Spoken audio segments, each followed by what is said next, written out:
Hi everyone, my name is Jeremy and on this channel I talk about color and light. And today I want to do a spooky Halloween episode because it's that time of year and it just felt festive. So I changed all my lights and today I'm going to do another artist repaint. So you're going to see the whole thing. What I'm going to do here, this is going to be a long video and I'm just going to record the whole thing. I'm going to take this beautiful piece of artwork that has been created by Kate Golnow, is that how you pronounce your name?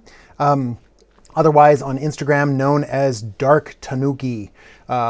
She sent me this wonderful image that is just beautiful. Look at the beautiful line art from this. And she said she was trying to create beautiful lighting with this and had tried some value studies and had done some color, but just wasn't happy with where her colors were going. So she wanted to see what I would do with it. And I thought, okay, I'll do this. A lot of people send me their artwork and sometimes I have the time to be able to come and do a painting like this. And I thought this one was perfect, appropriately timed for this time of year near Halloween. And I'm going to give my go at how I would colorize it. So I'm going to turn off these two layers and I'm going to take the line layer and put this into multiply mode.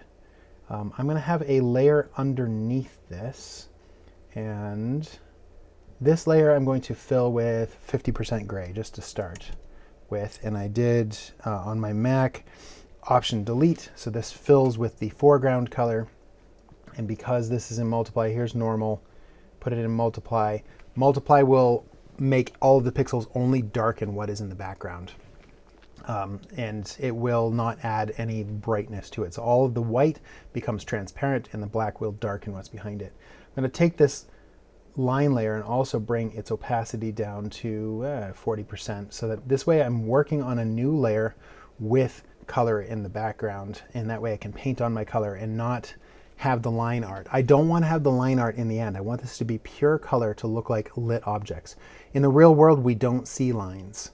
There aren't lines on the edges of a character.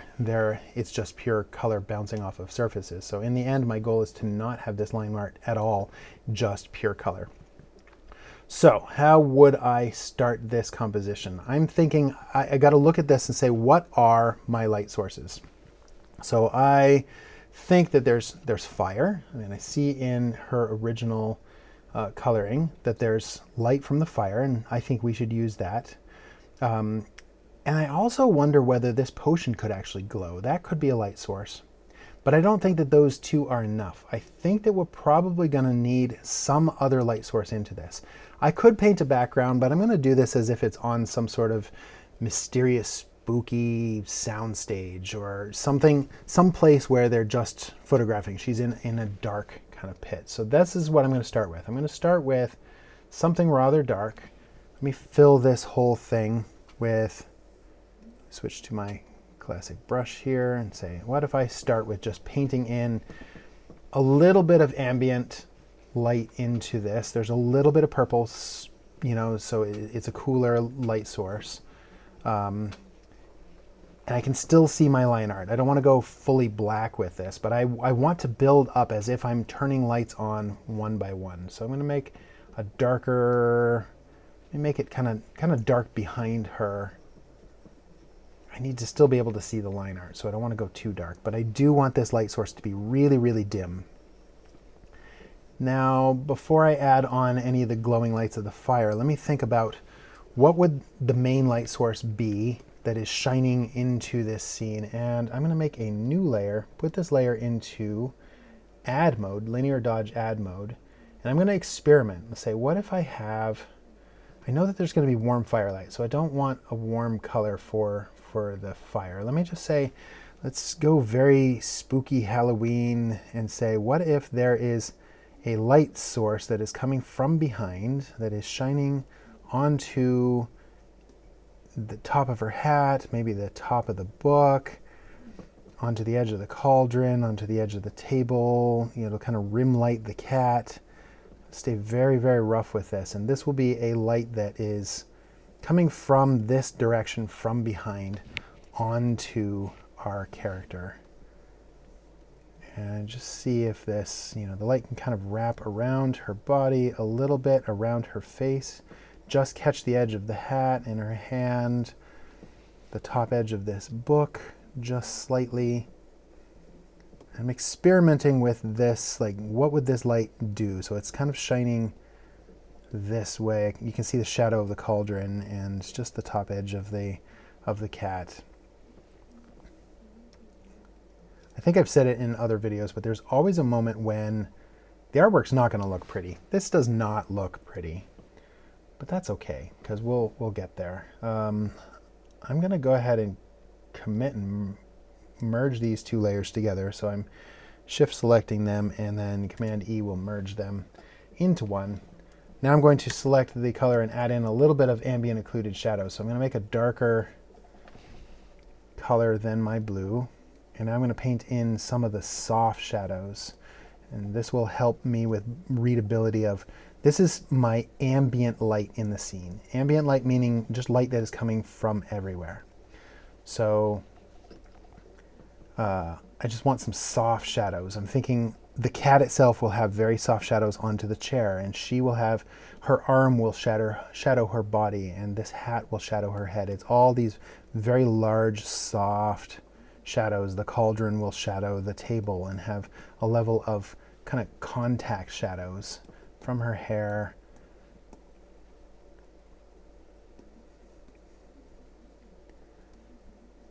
Paint in some of the soft stuff here. Okay, the next step I want to do, I'm going to again add a new layer, put this into add mode, and now I want to paint in these other light sources. So I'm going to start with the fire. Switch my brush to just a soft kind of airbrush, and now I'm going to paint in a little bit of this glow of the fire. Make a nice big brush, and it's going to add light. So I'm thinking color temperature. It's going to be somewhat red-orange as it glows onto her body and onto the cat. I'm just thinking soft light that is glowing up from under the cauldron, one light source at a time.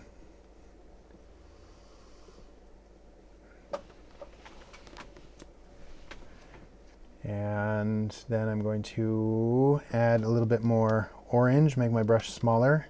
So now this will be the brighter portion of the fire will be following color temperature and getting more saturated, and or less saturated really, but it's shifting its hue from reds to oranges. So it'll kind of come up around the bottom portion of this cauldron. I'm painting very lightly, taking advantage of the opacity of this brush. So there's light source number 3. I have 3 light sources now. I have the general just ambient fill light, which is kind of purple. I've got that blue light that's coming from on top in the back, and then I've got the firelight itself. Let me make a new layer, do the same. This is going to be fog into the scene from that blue light source in the back. So I'm going to make a very soft or saturated type of color, and my opacity is down, and this will just make it look like I'm painting some fog beams. This light a little bit smaller. So this will help provide some separation for contrast. So this looks like there's fog in this room because she's got a cauldron, and it's going to just allow me to have some of the darks of the character pop off of the background, because it'll feel like a beam of light that is kind of like little rays of fog. Oops, I grabbed the whole canvas here. Over her body. I love fog. Fog is such a powerful tool as a lighting artist because it allows you to separate layers behind her body. See what that layer of fog does to the whole composition. And I'm going to just commit and shift select these layers and merge them all together. So now I can see this is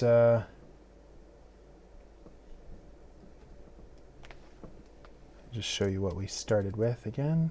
So we started with this, and now I'm painting in the light. If I turn off the line layer, you can see it's not really pretty, but I'm trying to feel the light sources one by one first, and then add in more detail as we go. So the next layer I'm going to do will be, again, I'm just going to paint in some, I think I want the potion to actually be like a glowing magenta color. So I'm first just going to experiment with, what if all of this stuff is really, really pink purple in these potion bottles. Just kind of paint in where that floating potion is. These colors will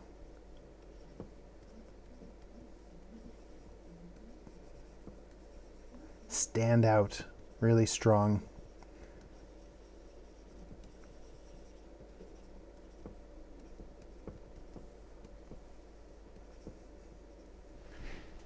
Okay, so that's the potion itself. Now I'm going to make a new layer to add glow. I want to see the light from that potion onto the characters. So new layer, I'll do the same trick with putting it in add mode. And now I will use a soft airbrush with not full opacity to add in some of this purple into the scene. Make my brush bigger, so because I'm making it where it's glowing into the scene. There's a little bit of fog, so it is now emitting light from these places, and then onto her face there'll be a good amount of purple light that is lighting under the hat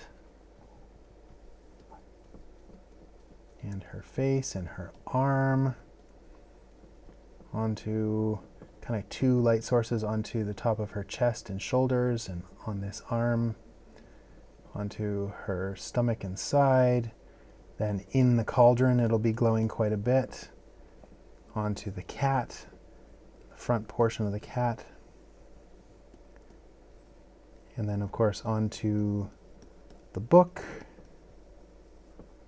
And then I'm just going to make some glow in the air, as if this is all magic, lighting the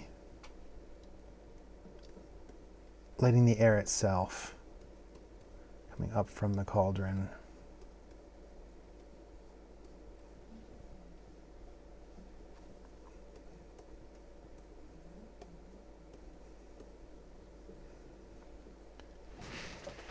What do we think? I'm going to make a new window. So this makes a copy of the whole thing, and I can zoom out from this and see this whole piece.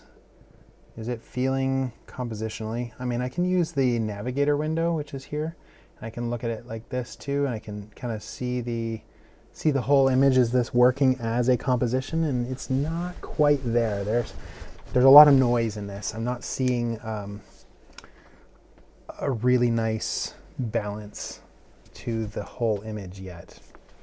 So actually I'm going to zoom out from this window a little bit. I'm going to leave this down here, so that way I can look at the whole composition and look at what I've done here with, it's my lines. Here's my pink. Maybe I'll take this pink layer and pull it down just a little bit so there's not quite so much light from this. And I'll go ahead and commit to these layers. I'm just going to merge them all together. Let's see. And back to my paintbrush. Where do I go next? What do I do to fix this image? How do I get, finer details? If I turn off my line layer, I just get the impression of some of the light sources. And I think I need to smooth some of these things out. So I'm going to switch over to my mixer brush, which is a blending brush. I have other videos where I talk about my settings for this, but I'm just going to try blending some of these colors to see if I can get a better balance for my composition. Like, I think this book might be just a little bit too bright, but let me smooth these things out and just see if this will help. Over here, I think there's too much of that beam. Let me blend this a little, kind of vignette the whole image.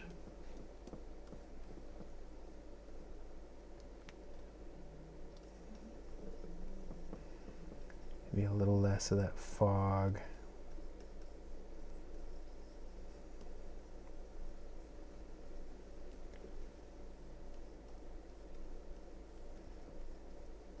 I think my process really relies on looking at the whole image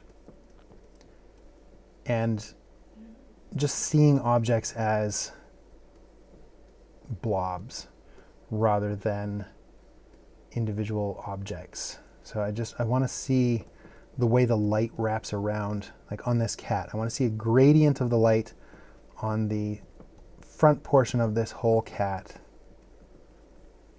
so I can really understand its shape and its form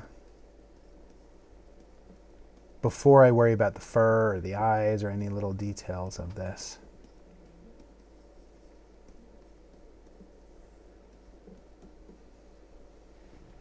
Turn my line layer back on just as a guide, make sure that I'm not blurring this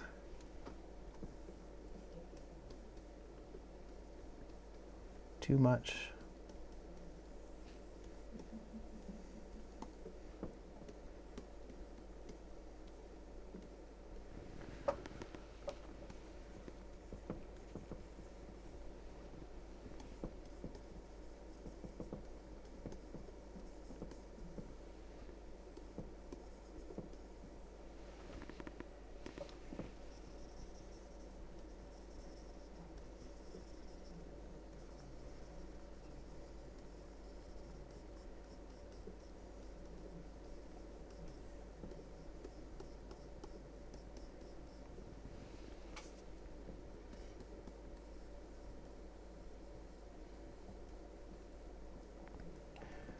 Thinking about what light, maybe there's less of the blue light hitting the edge of the table because this cat would be kind of shadowing it.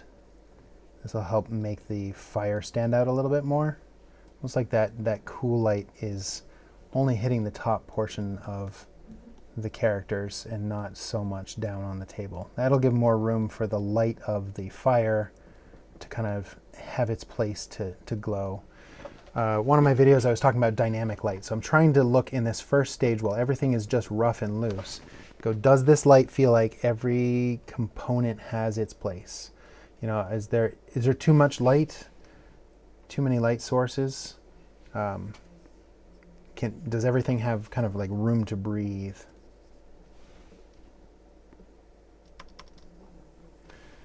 Okay, so now I'm coming back with a smaller brush and I'm adding in contrast where there needs to be contrast, lightening, darkening, looking at the hair and where the table and the legs are. Notice I haven't thought at all about what color these objects are. I'm thinking about what would the light do onto these shapes first before saying, all right, those pants are green, this shirt is this color or that color. I want to have magenta glowy light that is shining onto the character's face, under her nose, under her eyes.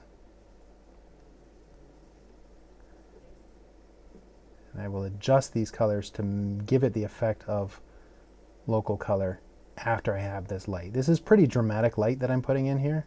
So this light is kind of dominate the local colors. There's definitely light onto her arm and her hand from this little vial.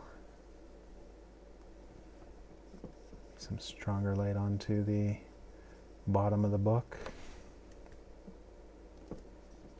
There will be darkness in these pages. The shadowed portion from that cool light.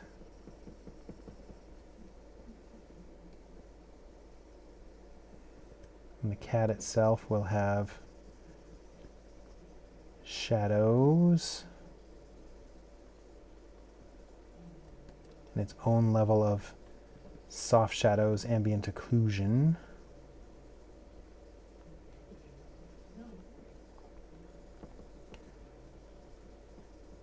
I like to think of the big shapes first and then get into the small shapes. Like I worry about the shape of the whole body of the cat before I come in and think about the paws and the fur and the eyes and each, the mouth or any of these kind of components of the cat itself.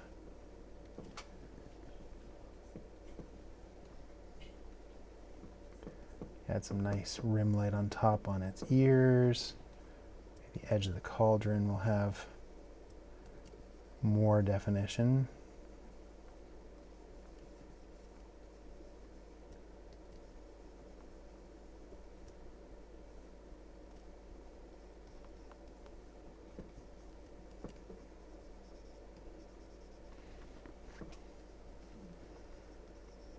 A little bit more dark. I know the cauldron itself will be kind of a black color, so there won't be as much light. I'm starting to think about what the values of these materials will be rather than their colors. I know that this dark shape will have less direct light onto it. Maybe under the cauldron will catch a little bit more light from the fire. The flames themselves will be a little bit more yellow. Maybe there's a little bit of that orange light that is coming from the fire onto the paws of the cat into its belly. And then there's all these little props on the table themselves too. So the props need, I need to determine what they are. So there will be, this is glass. Let's say there's some sort of glowing red liquid inside of this one and this one. Let's just say it's red in all of them. This looks like some sort of just bag. So there's going to be shadows. There'll be some contact shadow. There's some feathers over here. They're a little bit dark, and so they'll be casting shadows from that light. The shadowed portion of the table, any of the light through this liquid won't be as strong. Maybe there is some refraction from doing different studies. I understand a little bit of the way light might refract, and there'd be little bits of kind of refractive seeing the fire itself.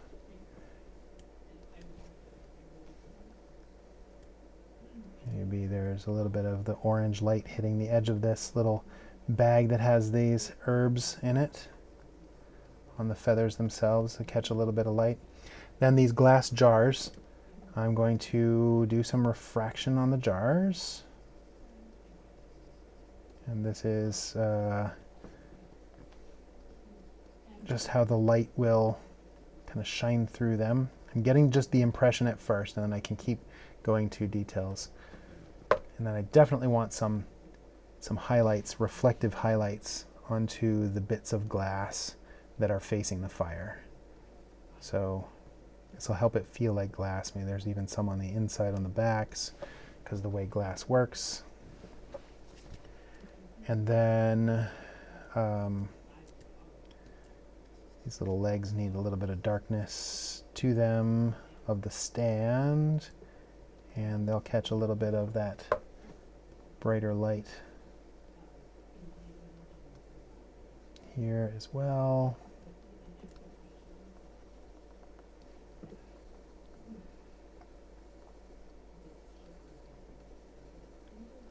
Shadows. This light is coming from the fire and spreading out onto the table, brightest closest to the fire.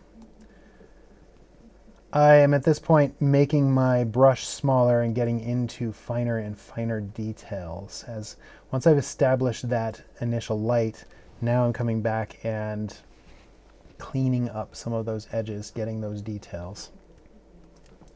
Maybe this arm needs a little bit more darkness underneath it just to give contrast from the background.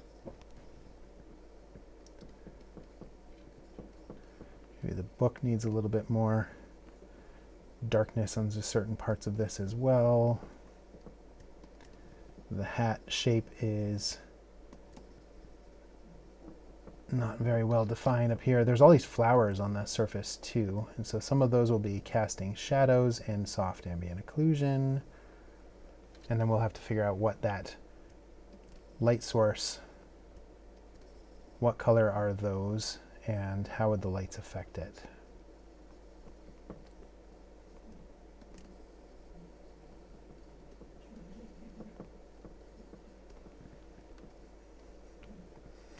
looking at my whole image here and seeing if it works. I think that the book is just too bright on top. I think it's just going to catch just a little bit of that light, just on that top kind of rim of this. It'll make it, I think this will make the contrast a little bit better if it's a little bit darker rather than being lighter. This will give more room for the magenta light from underneath to kind of have its place. Okay, turn off my line layer. Is this working? Closer. I think I need more darkness in the hair, on the edge of the hat.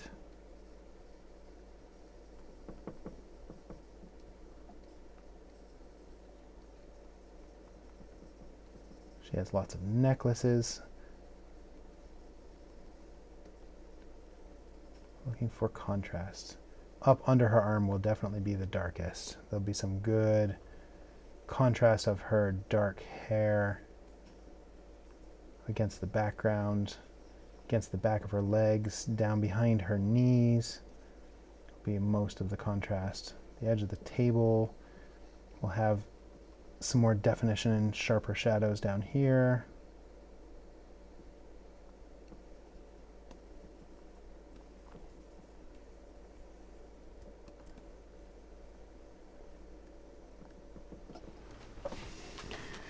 Okay, does this scene need another light source or not? Will this simplicity work? I could experiment with, and it's probably too much. I feel like it's gonna be too much if I do it, but I just want to show you what I'm thinking with this, and maybe there needs to be one more kind of rim light from screen right. Let's just experiment with this. I'm going to make a new layer, put it into the add mode just to try. Let's just see if there was one more. Let's say there's just a white rim onto the back. White? Do I want white? I'm going to try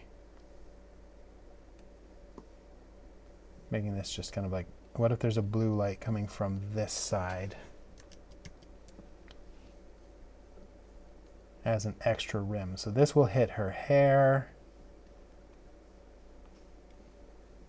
maybe the edge of her arm. I'm definitely doing kind of a Disney TV show type of lighting onto this. It's very dramatic theme park type lighting. So that helps make some separation of the hair from the background. Is that too much? It gives it that magic-y feeling. I'll run with it. Why not? And maybe there's, again, a little bit of that. The rim light is really hitting.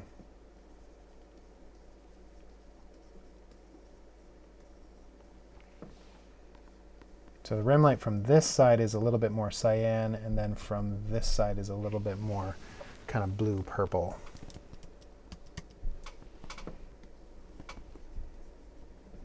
Make that book really kind of pop and stand out. Give some contrast along the top edges of that as it rim lights. Her arm should have a nice strong rim as well, and a little bit onto her face. I don't want there to be too much contrast between the magenta and what's happening on her hair. Yeah, it's sort of coming along. I'm just going to go ahead and merge these layers. So I'm back to just one single layer of paint. I'm going to try an experiment now, and I'm going to make a copy of this layer, and I'm going to just play with, I'm going to do an adjustment on curves. And let's just look at what curves might do. Like if the whole thing was just brighter. What if it's a lighter. Let's pull up the colors as if there's just a lot more light. Does that help the image? Does it give us more room for seeing details? Ours is pretty contrasty. So curves, if I pull this up, this is pulling the darks. So if I pull this here, this is going to lighten anything that's black. I don't want to lighten the blacks, but I do feel like if I take the mid darks and bring them up just slightly, I could take the brights, and this will add more contrast to the glowing bits. Here's my preview. It helps a little bit. It just kind of adds a little bit more light to the whole thing, or it's a little bit more contrasty, but there's just more light in here.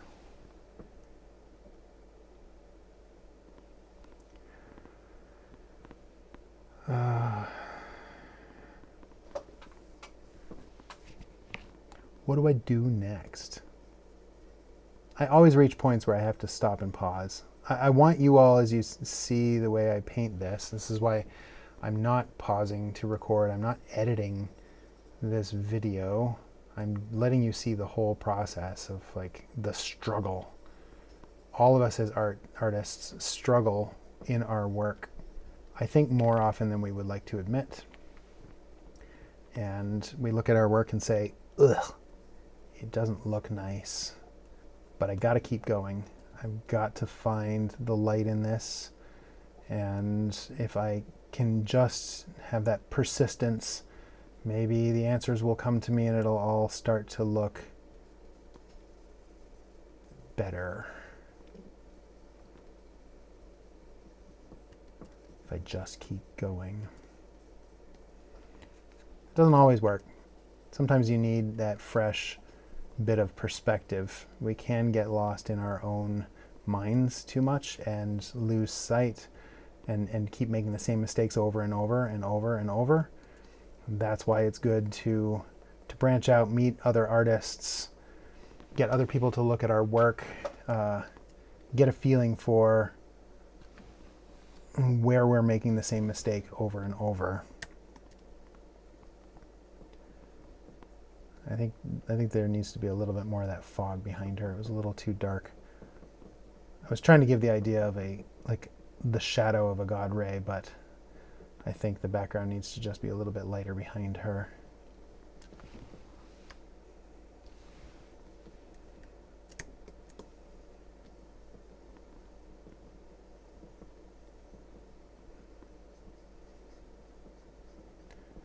You know, one thing with this whole composition too, maybe it needs to be cropped a little bit. Maybe there's too much extra room. Like, what if we were to take the whole thing and just kind of like bring this in a little bit? I think that works better compositionally. Just, there was a lot of extra dead space in there. I'll commit to that. Why not? And now I'm going to put a little bit more vignetting, a little bit dark on the edges.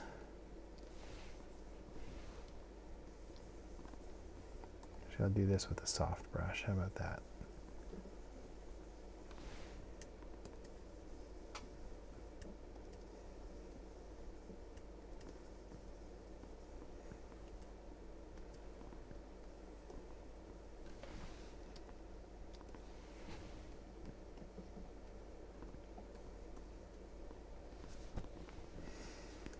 Now back to my blender brush. I'm going to turn off my line layer and just smooth out some of these gradients.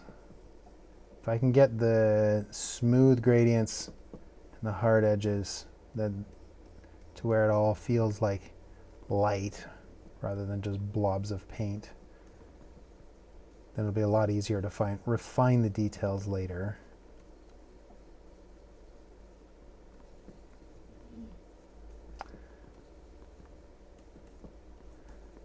So you might have noticed on my channel I don't do corporate sponsors. A lot of people have reached out to me to ask me to sell their sit-stand desks and to sell their tablets and their pieces of software, and I don't like to do that. But the one thing that I will sort of sell are my own classes. So this video is sponsored by me. I have my lighting mentor classes. If you want to learn more about lighting color, I have curriculum that I've made that is beyond what this YouTube channel can do. If you watch just one video on YouTube, there's only so much that you can learn, but I have structured curriculum. If you want to learn more, go to lightingmentor.com. There's my plug for the sponsor of this video is my own business. I really love to see people thriving in their own artwork and really understanding light and color as much as possible. And I love teaching this stuff. I love creating and making paintings and animations, and just light and color is such a powerful tool, and I'm very passionate about it, and I think it's just so fun. This is what I do.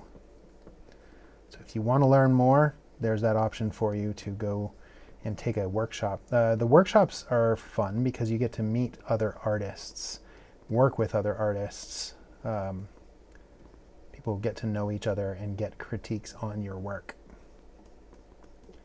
rather than just sitting in a room and painting by yourself and only learning from yourself. I hated that when I was freelance. It was one part that I didn't like when I was a freelance artist was I wasn't learning from anyone else. I was just doing artwork all by myself. I did that for several years, and like, I love all the years when I was in the studio learning from other artists, working together with them, and seeing different ways of doing art. I mean, like, wait, what was that? What did you do? That's amazing. How did you get that effect? Why did you make that choice? It looks so good, but why did you do that? And that's, to me, one of the best parts about being in this industry. The arts are all about forever learning. It's not like I take a skill and I completely master it and then I'm done learning. Like I feel like I'm always learning, and I'm always judging my own work. Like, how do I get better at this? And it's from being around other people.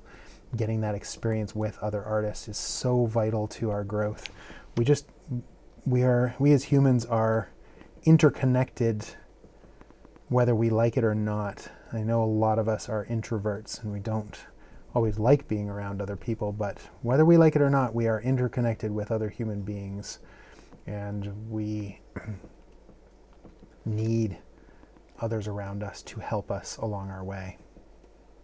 It's a vulnerable thing to ask for help, but I think it's necessary for our survival and our growth and our souls, especially in this post-pandemic age where we've learned to be all by ourselves so much. I think sometimes we've forgotten how to be around other people.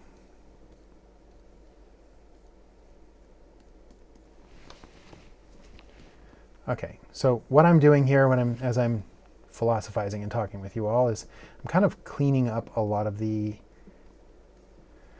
little details, smoothing out that light, kind of blending it around so that I can see the way the light is kind of spreading here. Just trying to blend a bit. Turn that line layer back on. I think that the purple floating stuff doesn't look bright enough. So I'm going to, again, do a linear dodge add, and I'm going to put some more direct glow around each of these little spheres as if they are really, really glowing from within.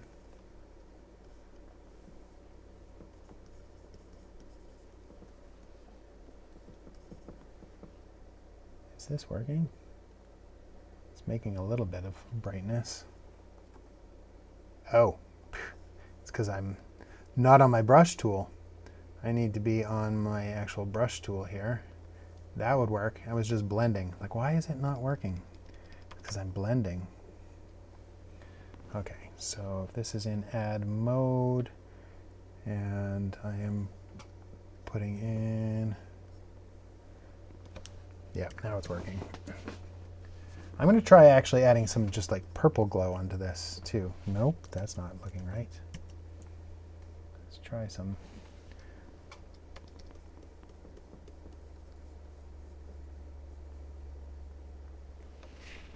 Ugh, nope. Let's try this again. New layer, add mode. I want there to be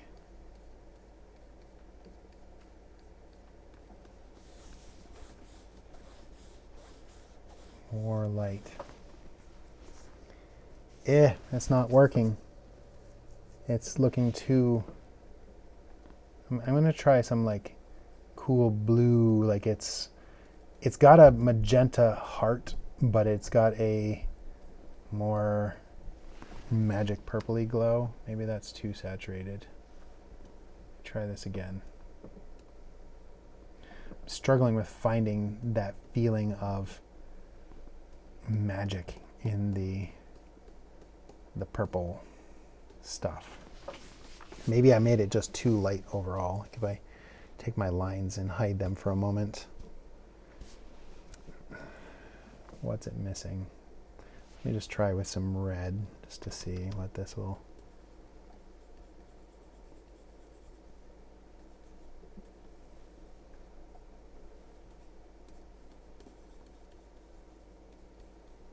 No. No, it's not working.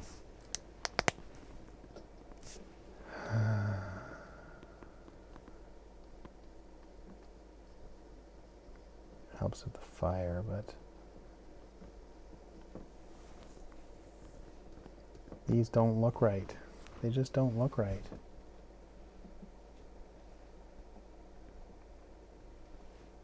I do like having a little bit of more of the glow of the fire.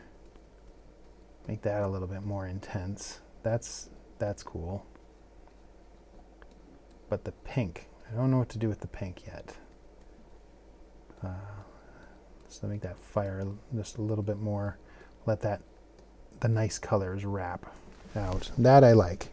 That I think helps kind of ground the composition, pulls my eye between these three things, or these four things. There's kind of like there's the cat's eyes, there's the book, there's the girl's eyes, and the cauldron itself, just kind of like this little circle. I want to make sure that I'm framing this whole thing, that it draws my eye down enough that I don't kind of fly out of the frame at the top. Maybe the purple's not the issue. Maybe I just need a little bit more of that warmth to come up. Maybe this is what I need. I need the warmth to come up from the firelight, kind of onto this side of her face, a little bit of her hair and shoulder. Maybe it wraps around to her hair just slightly. I want some color complexity in there. There's the magenta, and then there's the warm, and they should kind of like work together. So maybe under the parts of her belt, a little bit under her chest, maybe some of that warmth. Okay, this is helping. I think there should be just some color variation in here between the magenta and the warms. Maybe under her arm has a little bit of warmth from that light from below too. Okay, all right, I'm more happy. Whew. Sometimes it takes that discovery of figuring out what's going to fix this. And it's a mix of the colors and the light. And even with the amount of experience that I have, I still reach those little moments of panic almost every single time. So see what that's doing for the whole image? I think it provides enough light. I'm going to make one more. The only thing that I can think is that the magenta just feels like it's not glowing from within enough. Maybe if this is just in its core, it's just a little bit more glowy bright. Magenta is a hard color. Doesn't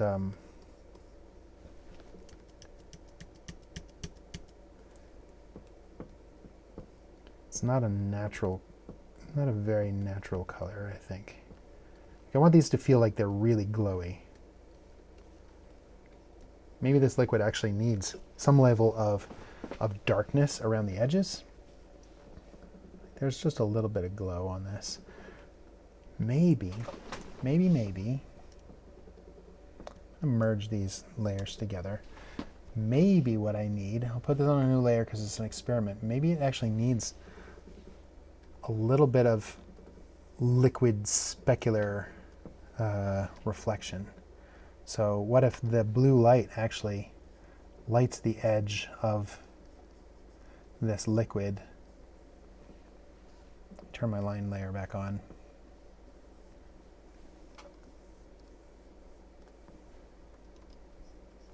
Like this is actually catching some light. So it's a shiny liquid rather than just glowing from within.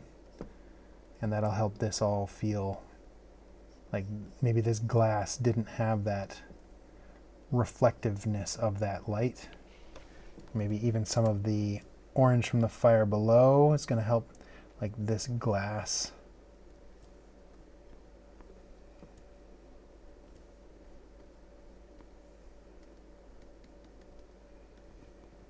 Yeah.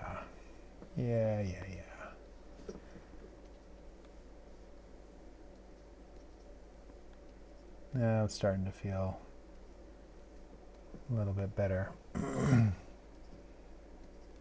even though this stuff is glowing, it's still wet, glossy.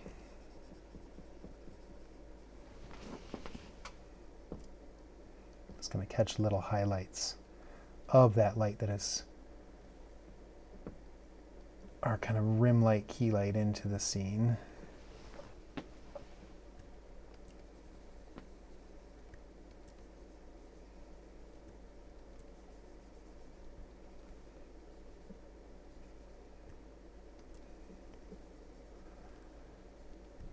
I'm always happy when I reach this point. I have to go through the stage of the ugly zone, the zone when I'm not quite sure that all my lights are working. But once I find the balance and I'm like, I'm feeling it, I can see all my light sources, I'm happy with my light sources. Now the rest of the time is just making my brush smaller, kind of painting the littler lines. So when I've already found those colors, now I'm selecting, I'm hitting my option key and selecting from what I've already found, and I'm just kind of painting in smaller details. So I can kind of relax and phase out at this point. Normally I would put on music and just work those details until I kind of refine this image. So I can get into the eyes and the lips and the edge of the nose and clean up these lines and kind of smooth everything out. But only after I've found that initial lighting pass.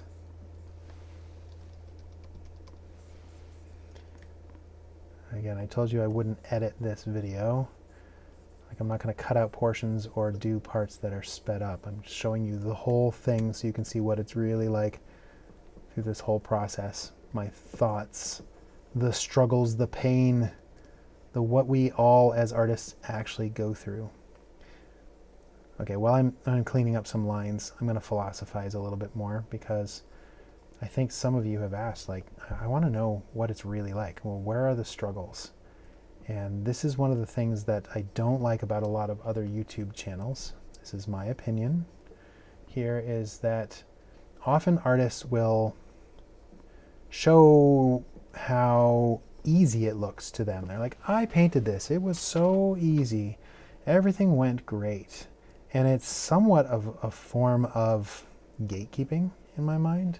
It stops a lot of artists from continuing on their work because if you're just on YouTube to impress and not actually help anybody, it's going to stop a lot of artists from creating because they're like, I'm not that talented, I'm not that good, I can't do it to that level, so I might as well give up. And you're impressive, but I can't do it. And I want to have a different goal. I want the goal to be to help you with your artwork, to give you ideas for how you can actually practically make changes to your workflow and your process to get out of that rhythm of judgment. There's so much out there telling us that we're not good enough. We have so many voices that are saying you're not smart enough, you're not good looking enough, you're not talented enough, you must be better. And that's what our world wants to sell us, that we are always a project, that we're always broken, that there's always something more that we need to change, and there's probably something that we need to buy in order to change. And I feel sort of like a hypocrite with promoting my classes for this, but I really want to see you grow in your artwork, so you don't even have to buy anything from me. This is not what this is about. I want you to tell your stories. I want you to thrive in your artwork, and you are here watching this video, this free video, because you just want to learn, you want to grow. So let's try to talk about the things where you can actually see growth in the ways of where you are choosing the change. And I want you to, I wish I could tell everybody to go, you are enough. You don't always need to be more, forever more, something different, something more.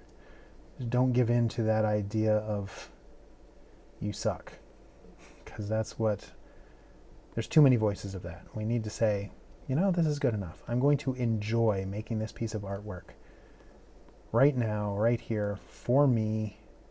I'm just going to enjoy the process, and that's great. I can just, that's good enough.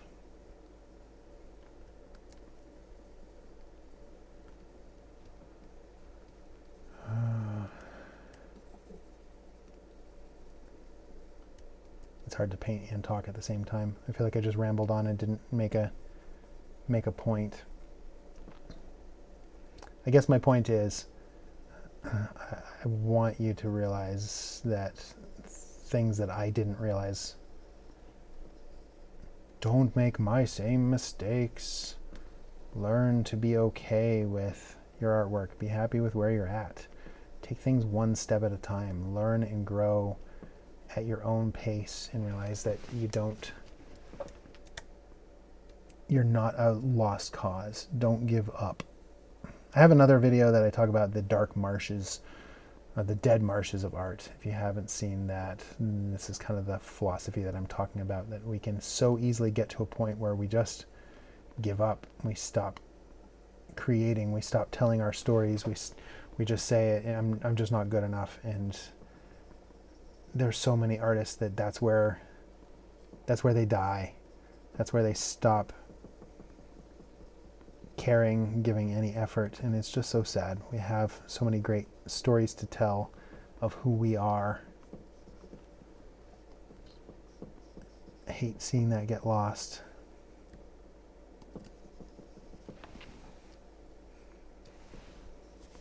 All right, I want to talk about the 90-10 rule. I spent the first few minutes just getting in really 90% of what this painting is. I found those light sources in only 10% of the time. So I could now go and spend the next 3 hours refining every little detail of this painting. And I'm going to spend 90% of the time doing 10% of the work. And then at the beginning, I spent 10% of the time doing 90% of the heavy lifting on this. Okay, a lot of people ask too why I don't zoom in. I like to, for a video, I'm wanting you to see my whole process, but I think I will zoom in now. Let's just go a little bit closer. And I'm going to move this window here so that I'm still always watching this whole composition, making sure that I'm not messing up the holistic whole composition, but I can get the smaller details. Kind of see what I was doing with these little details. Let me merge those again together. I'm going to switch back to my mixer brush here, and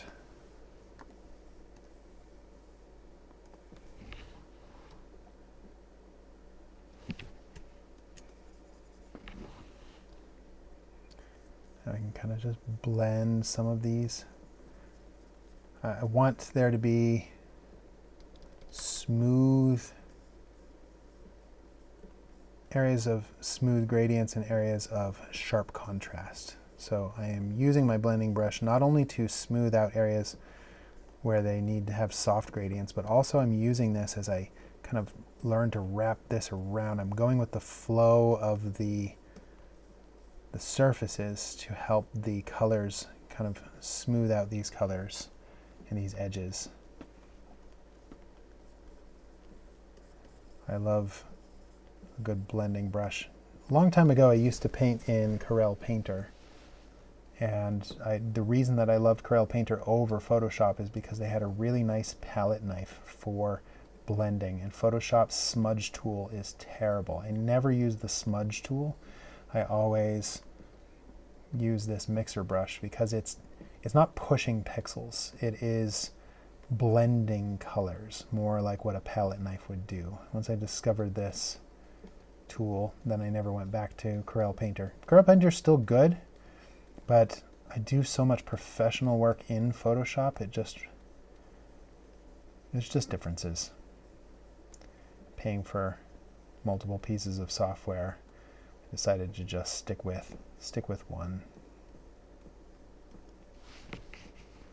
So I'm looking at my line art, and I am smoothing out little details, thinking about the 3D forms of these shapes, blending them together to say where are the folds of the fabric, where is the edge of the table, where are shadows, just kind of like cleaning up these lines. If ever I was going to speed up this video, this would be the point of speeding up the small refinement process.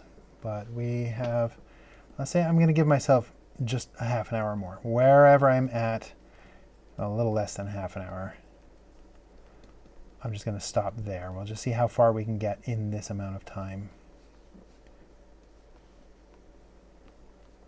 I just want you to see this whole process. So where is the line art? Line art of her elbow. This is her hair, isn't it? Let me turn this back up. Okay, there's where her arm is. It's not down here, it's way up there. Let me clean that up. Okay, so I need more paint. This is all hair under here. There is her actual arm. There should be a little bit of that warm glow from the warm light. And then there's a little bit of the cool of that blue light on top of her arm. Let's add this kind of in here. Her arm itself catches some of that light. There's actually, I think I made a lot of mistakes here. Clean this up and match the line art. So I was working really rough, and then under her shoulder here you can see through to the hair in the background. There's the shape of her arm again. There'll be a little bit of soft occluded shadows. And I wasn't worrying about exactness to the form earlier, but now I want to. Now I'm making my brush smaller and cleaning up all of these lines. Some people like to define very sharp lines from the start. Let's see, did the original have? I'm going to try an experiment here. She didn't have any hair back behind this arm. It only starts down here. This is all the shoulder, and there is, see, that rim light kind of hits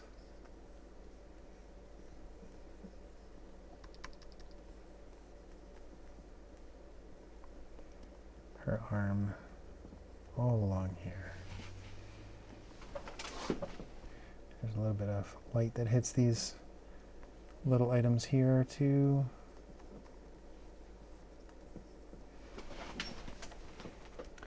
Also, background.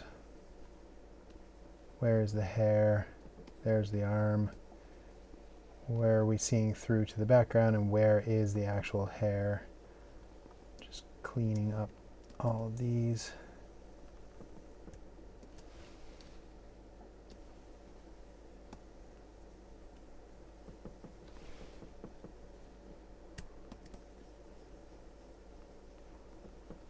Again, my goal is to be able to have no line art in the end. I want to see all the light just in this paint pass.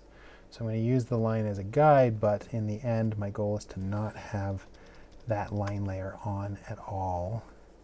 So I need to make sure that I'm painting in all of those details into the light itself.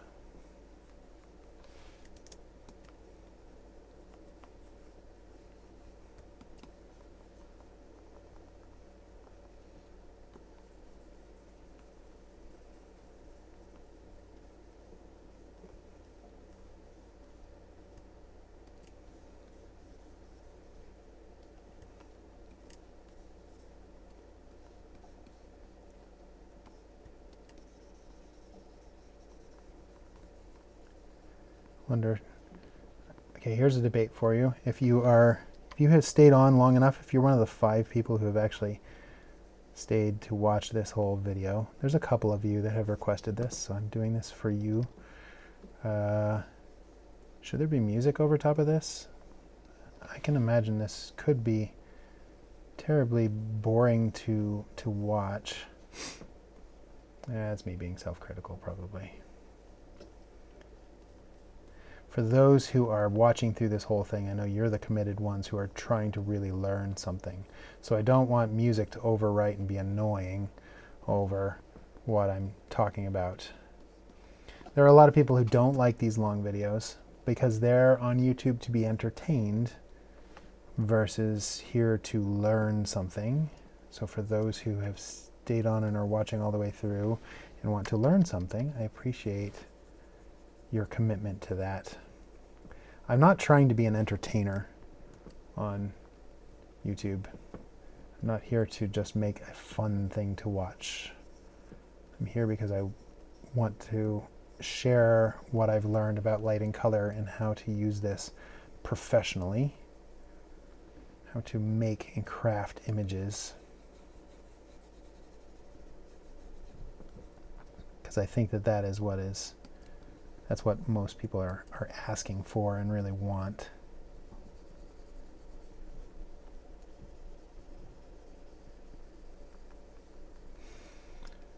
There are a lot of people that want to be professional illustrators, lighting artists, concept artists, and it is really, really hard to get a job in this industry, to just get a foot in the door. So you really have to understand how to stand out. How do you make a portfolio that is worthy of getting a job?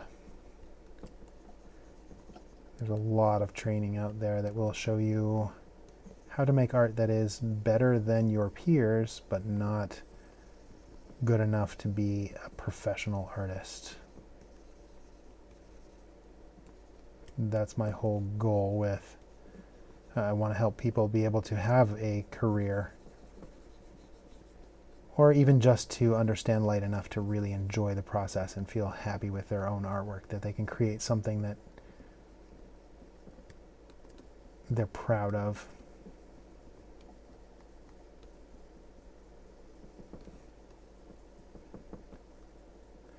So I'm considering the way the light kind of wraps from these warm, the fire is coming up, hitting the cauldron, bouncing, and then wrapping down around the edge of the table. And as it gets down, so from up here, there's not just light that hits straight from the fire. It actually is bouncing all around and then working kind of down her leg. It turns into these purples.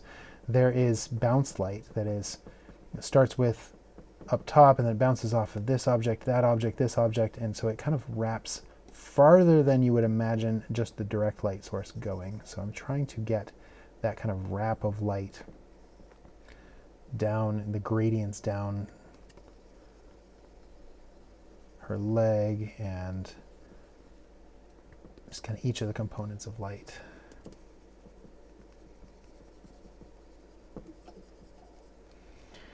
All right, let me come back up to the most important part, and this last bit here will be her face. So I should really spend some time on that before I complete this painting, because that is the focal point. I probably should have come here a lot earlier. I was worrying about the details of the cloth of her body, and that's not really the important part. If that's not right, that's okay, but if the face isn't right, that's a big problem. So definitely need lots of underlight from, there's kind of two light sources here. There's the light that is glowing from below and the fire. I want to make sure I see this onto the key planes of her face. So under the eyes, under the nose, under the chin. And then this kind of wraps up, kind of like what was happening with down the leg. There will be light that is wrapping up around her face from below. There's multiple light sources here.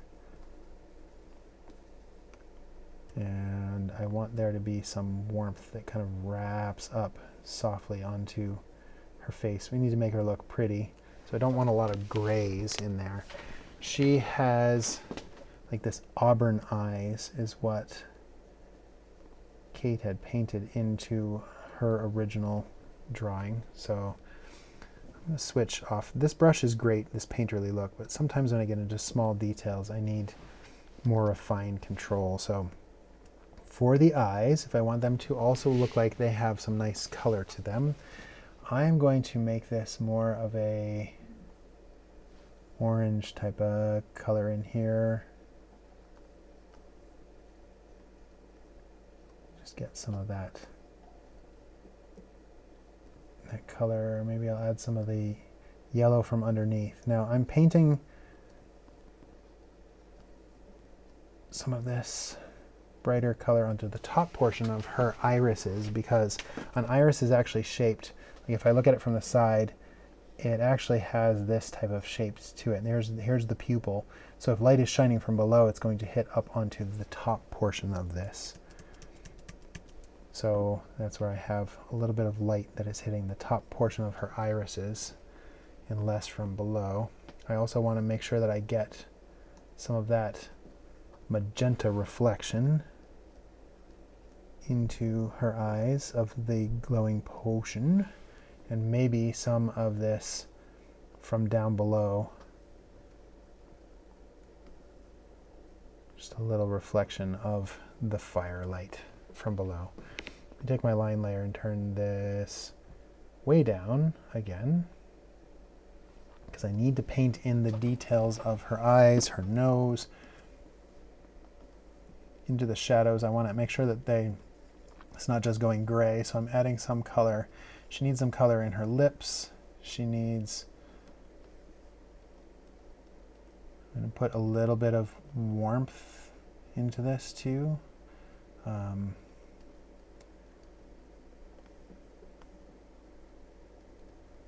She needs eyelashes and eyebrows into the color itself, not just from the line art. The goal is not to have line art. So let me switch to my mixer brush now and smooth out some of these gradients. Try to get the details from the line art into her face.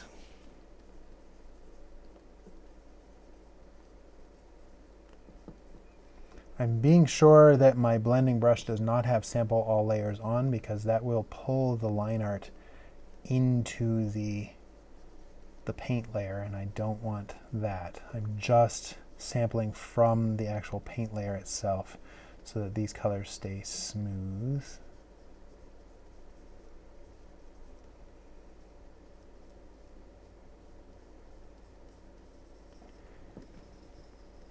And she has some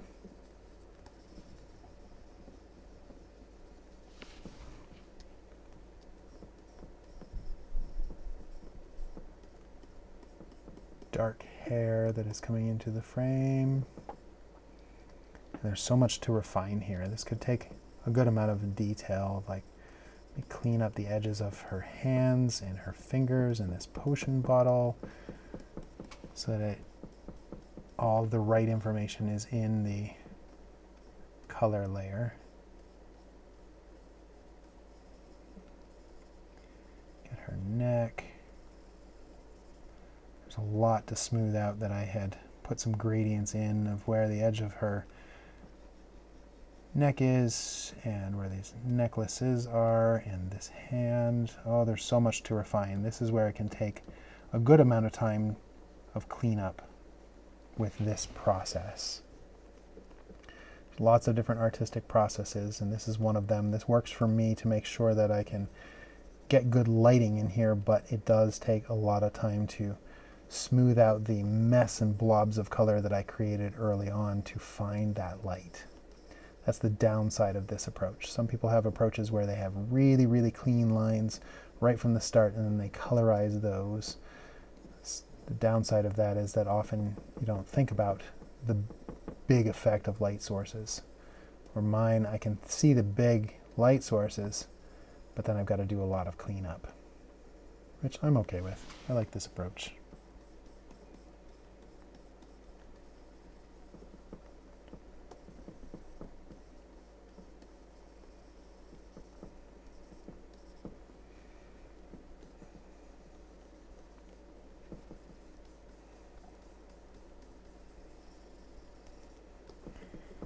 The light on this arm and make sure I smooth this out so that her arm is actually thinner than my blobby version.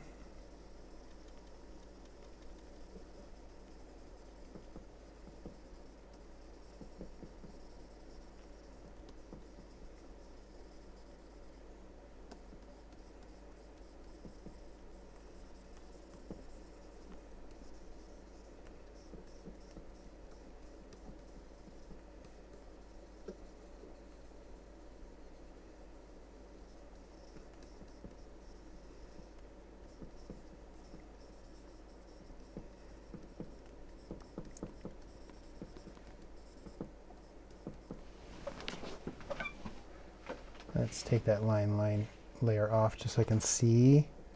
I'm starting to see the shape of her face just in the color, and there's no extra gray blobby stuff in there. Just kind of like use this blending brush to clean up these edges. This is starting to work, I think. Needs to be more details done on the top of her hat and the flowers up here and her fingers and this bottle. They kind of clean up the edges of this so that it all looks pretty, clean. I'm using my blending brush to actually use it to add contrast to lines. I'm working with the flow of an edge, and that can kind of provide some good contrast. Trying to avoid anything that's just adding gray to darken. I want to let my colors work the way light would into shadows. Let there be light.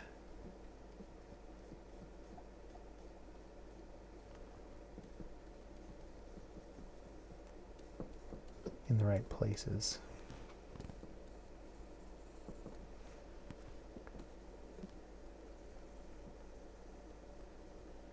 Do the same thing with this little glass vial here, and her hand, this arm. I do want to turn off that line layer often to make sure that I'm cleaning up the right things. I think that I'm going to need more darkness, saturated darkness around the edge of her neck here. This hair is not feeling like there's enough of that shadow.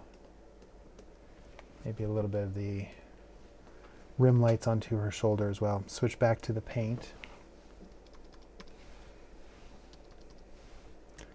Say, like on her shoulder, maybe she's going to catch a little bit of a specular highlight of this light coming from the side. maybe onto the hair too. Let me turn back on the line layer. There's more darkness down underneath her hair. Let's see. Let's get this flow of her hair. She's got this cool little curl along here. There's little strands of hair, her eyebrows, her eyelashes. Got to get that in there. There's the edge of her eye, this little dimple, the little upturn on her lips. There's her little choker collar. Just kind of painting in some of those little details that are in the line drawing, and then I can smooth them out.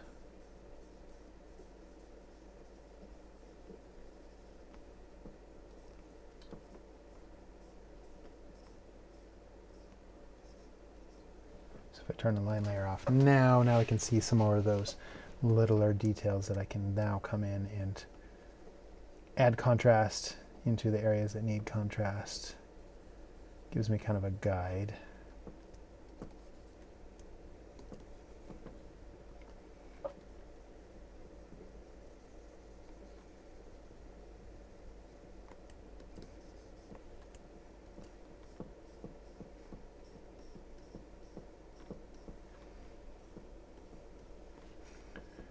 Imagine some of that light will wrap around onto the flowers.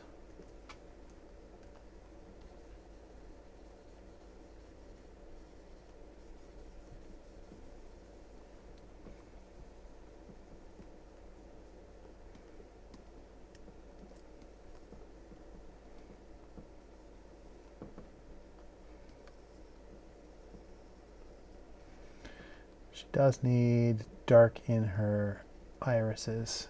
Make that really pop with her eyes. I think that there's not enough contrast. Right on the edge of her nose needs to pick up a little bit of that moonlight to kind of see the shape of her cute little nose.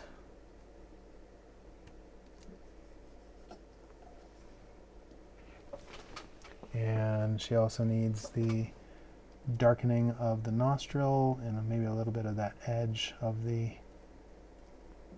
underneath here. That light into the white of her eyes. Needs a little bit of darkness on this portion of her eye as well.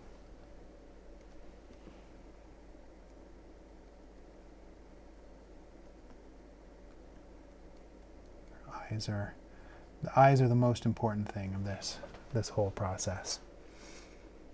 And maybe they're glowing a little bit too much.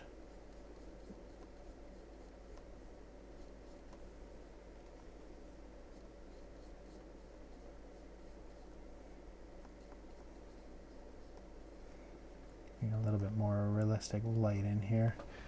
The blend between reflections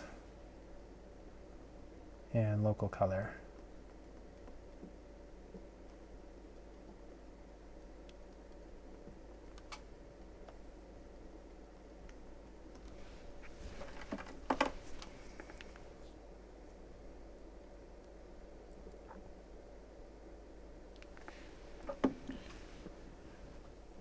Okay, I'm going to pause for just a little bit because I have a meeting with an artist that I want to go talk with, but I do want to show this whole process. I want you to see from start to finish an illustration here. So I'm going to, if I can pull myself away, to just stop for a moment and then come back and complete the rest of this illustration.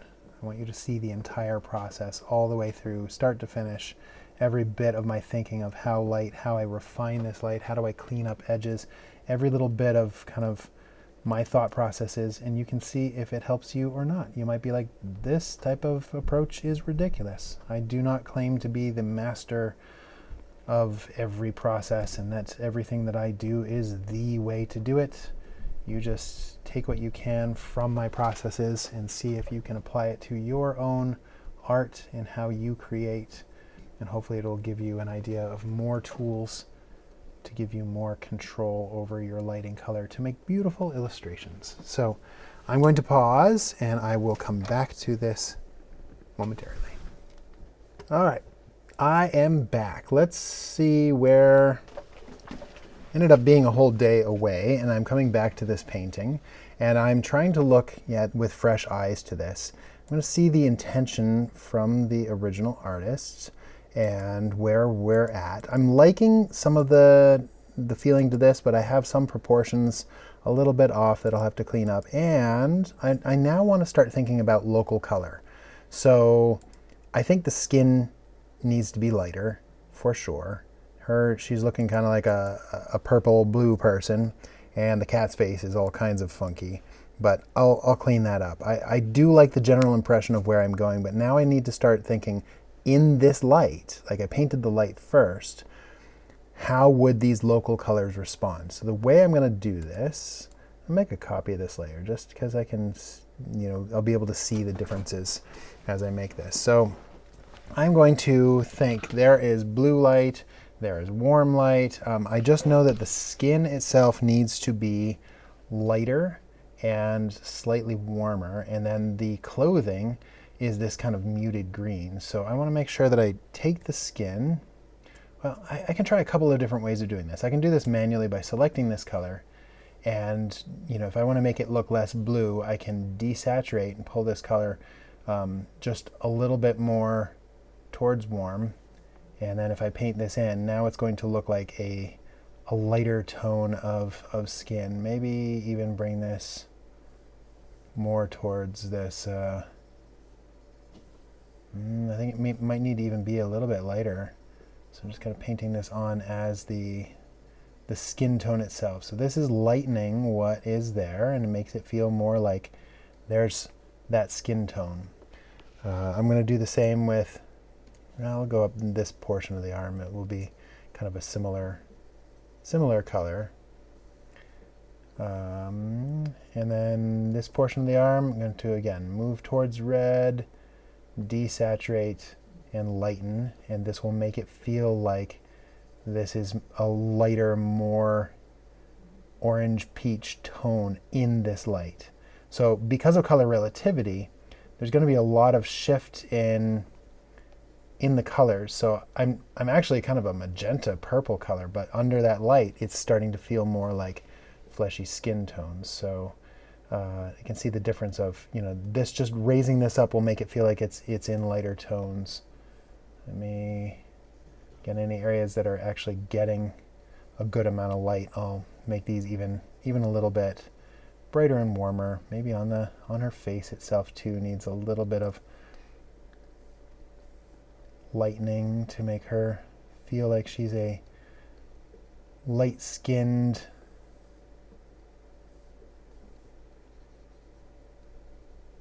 girl.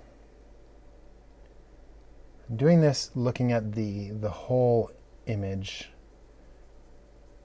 I'm not zooming in because I want to feel like I'm getting those right tones before I zoom in and clean up these lines again. So lighter tones for her skin. And let's see where I'm going to turn those lines back on, so I need to get the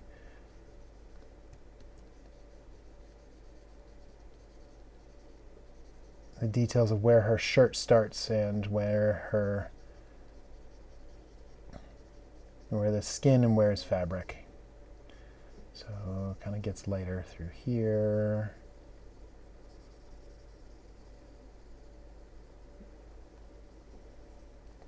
Notice I'm not changing the blue or I don't need to change everything. I still want to see the light. I'm not changing the skin tones in the area that is lit by the light, because that light is going to kind of dominate the skin and will colorize that skin. So over here where it's blue, that light is going to cover over the skin tone. because that's how specular light on a surface would work. Okay, so I got some things off on her face too, I think, with the lines. She's not smiling enough. She doesn't have her eyebrows enough. I think there needs to be some fixes. So now there's more of an eyebrow. I'm just kind of comparing this eyebrow here.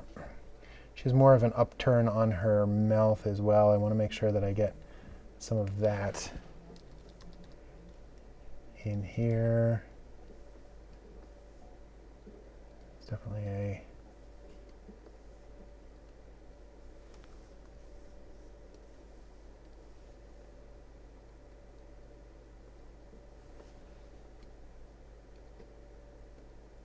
and I'll need to do some fixing of stuff. Maybe her cheek has a little bit more light. I'm not capturing the essence of her face quite well enough right now. I think there's maybe a little bit of that light kind of wraps around to this cheek. I want to make her face really pretty, because that's kind of the whole point of this. And okay, now I need to make the shirt feel like it is a kind of green color. So I'm going to select this color and I'm going to shift more around. I'm working my way towards green and desaturating. So it's a little bit more towards blue. Let me paint in some of these tones. When I desaturate, it's going to make it go into these kind of gray tones that will feel kind of like green. So let me see, turn on my lines again. So this color, I'm going to desaturate and darken a little, and that will make it go into the gray zones. Warm light onto, so we got this red light onto orange. I'm actually going to go on this one, I'm going to go a little bit more desaturated orange. And that'll give it that kind of flavor of green. Select this color, also kind of desaturate here.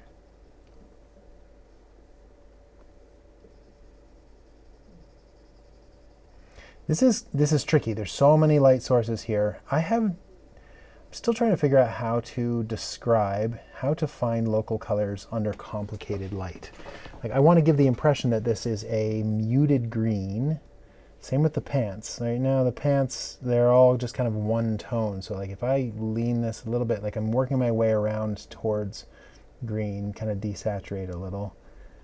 Get some of these tones in here where the light hits. Now it'll give the impression of some green.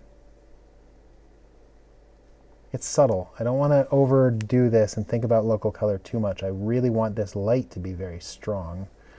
So there still is an orange component to this, but notice I am very orange, and look at the color, it looks very orange, but in my lighting scene that is very cold, it looks kind of strongly kind of green.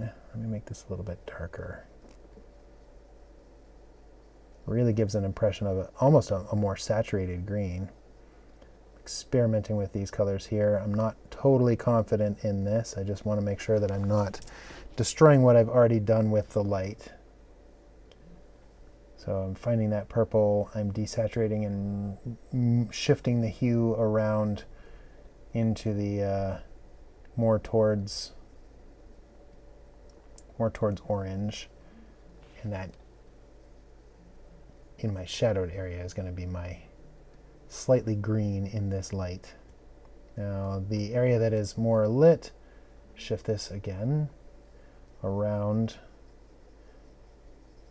leaning towards green even though not going all the way green. You see the difference of, she has lighter skin and there's an impression of green. I'm not sure that I'm quite there. I think this needs to be a little bit darker in the shadowed areas.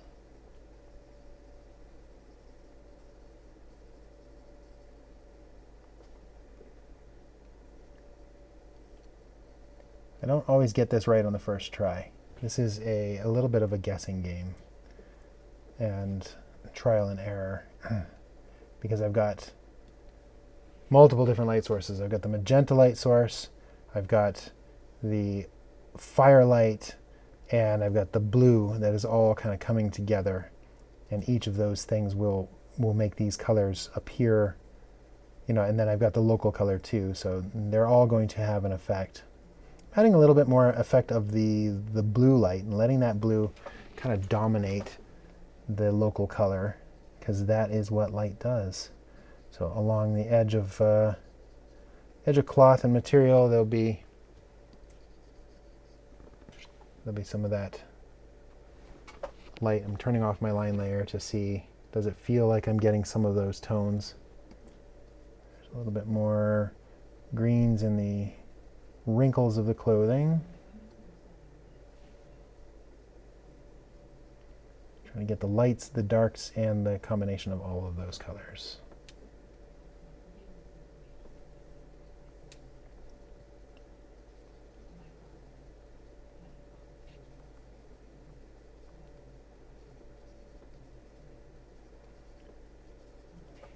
Staying very loose and scribbly until I'm confident in what I've found here. Let's see, what's next? Her legs are a lighter tone as well. So I'm going to try a different method here. So I'm going to do a curves adjustment layer. So I can brighten a little bit, and I can also take out some of the blue. Let me add a little bit of green and a little bit of red to this. This is lightening the whole image, but there's a mask here. So I'm going to take this mask and I'm going to Command Delete. And this will tell my mask I'm not going to have any effect. And now when I come and paint with white, that effect that I had is going to, my curves will only happen where I paint this mask. So I can get the legs without having to pick colors into the whole range of my light and dark. I can just paint in this shifted color to say she has lighter skin on her legs than what the pants were. I'm trying to make it match like what's happening up top here. You see the difference of how I'm lightening her skin to give that same effect of lightening the skin. And now I can come back to this curves and I can say, is it light enough? So it's affecting all the colors. So I mean, I can make it brighter, darker. This is adjustment layers are a very nice way to do global adjustments if something is not the right tone. Now I can come back to that mask and adjust some of those tones. I kind of like it. I will select these layers and merge them together. I'm just going to commit to it. So this is where we were when we started repainting again. This is where it's at now. Let me compare to the reference. I think my pants are too yellowy green. I need to kind of desaturate them a little. So I'm going to just do another, I'm going to do a hue saturation and just take this saturation down a little bit.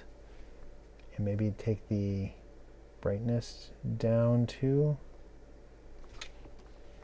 And now I'm going to paint that as a mask. Let me just see if this makes it feel like it desaturated that cloth just enough. This might be too much, but let's just see. Utilizing all my tools. I'm going to do the same with the shirt. Let's just see if the shirt can make it feel like it's the right green without destroying the lighting that I've already created in here.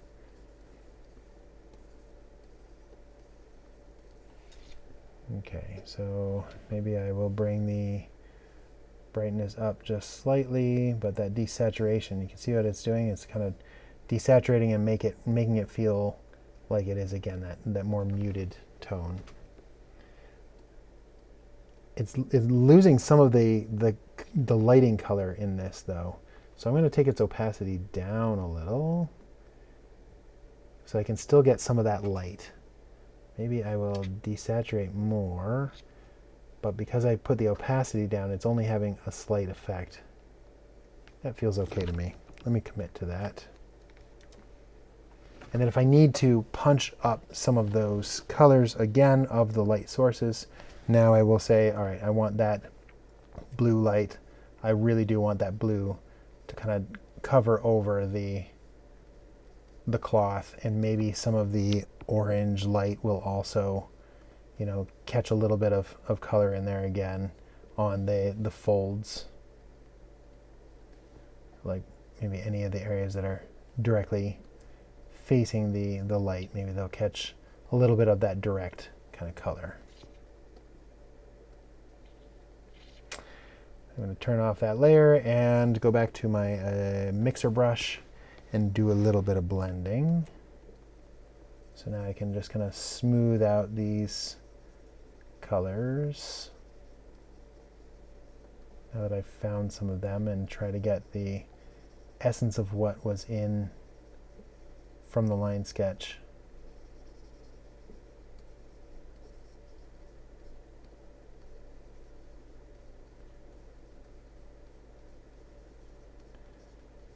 Stay very loose and scribbly to find the colors, and then I can use this method to clean up my scribbles and smooth out what I have found. Smooth out the skin around her neck and up on her cheeks, her shoulder. This shoulder, the texture of the brush was a little too strong in here. So let's clean this up.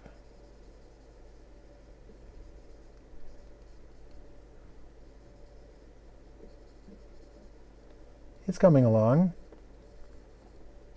I had a moment of panic earlier with this, thinking I was not doing it well enough, but that happens on almost every single painting. Let me smooth this leg out a little.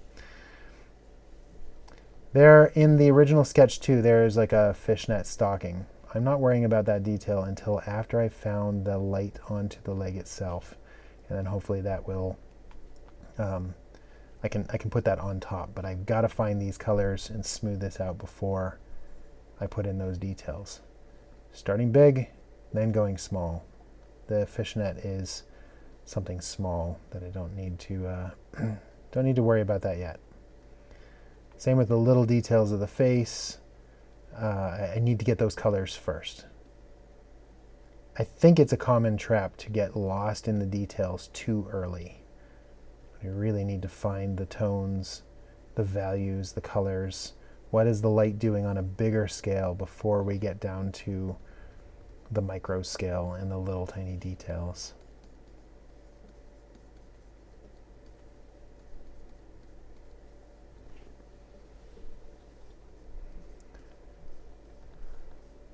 Smooth out the cat, just making sure I'm hitting the whole, everything of this, the whole image. Looking at this like as a whole piece. What areas are missing? I encourage my students and people in my mentorship to always kind of have your inner art director of looking at the whole piece. Like occasionally just stopping and saying, all right, like if I step away from this for a couple of minutes, what areas are the worst part of this and really need some attention? And I think it's a good habit to say, all right, let's stop and just say, what part of this doesn't look right? The shape of the hat doesn't look right. I can even see like some of my shapes of the edge of her leg and the curves, the way this line kind of curves around here. I'm looking at shape and I'm looking at color. There are some things with the cauldron that are a little bit off. There's definitely work that I have to do with the glowing liquid. How do I make this look like it really kind of has a subsurface quality to it? The book doesn't feel like it's the right color, local color. I want that kind of sepia tone to the pages in this light. This leather is a little bit darker tone, and I have mine is, it's not too bad with the leather.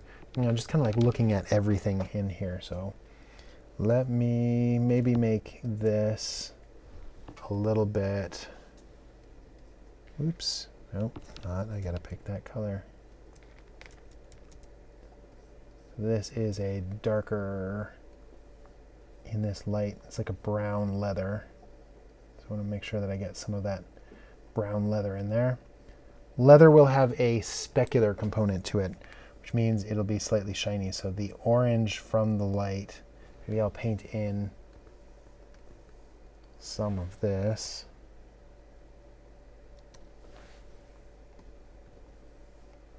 It'll be like the fire will catch.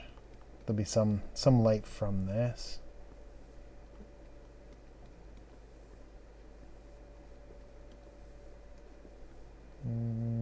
Even some thinking from experience of doing lots of studies, like where would the specular reflection of this be? And this thing is a darker leather as well. So paint in some of those colors into this. And this is all the same fabric. So the belt, it's not a separate color belt. That's all the fabric of the shorts.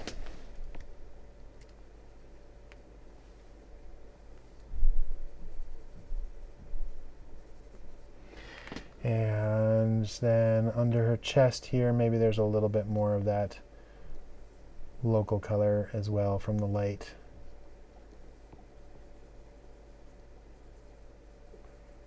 And on the cloth, it still will feel green-ish, desaturated.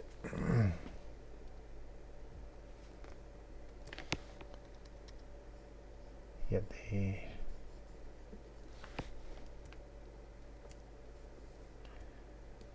think I didn't do enough hip. She's got more hip around here. There's a nice curve to her body that I think I missed.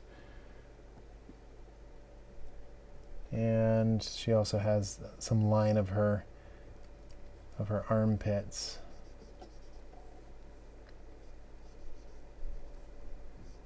And then that contact point of the shirt.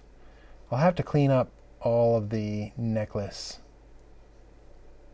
Get those little details, but those aren't as important. Just making sure I'm getting all the key components.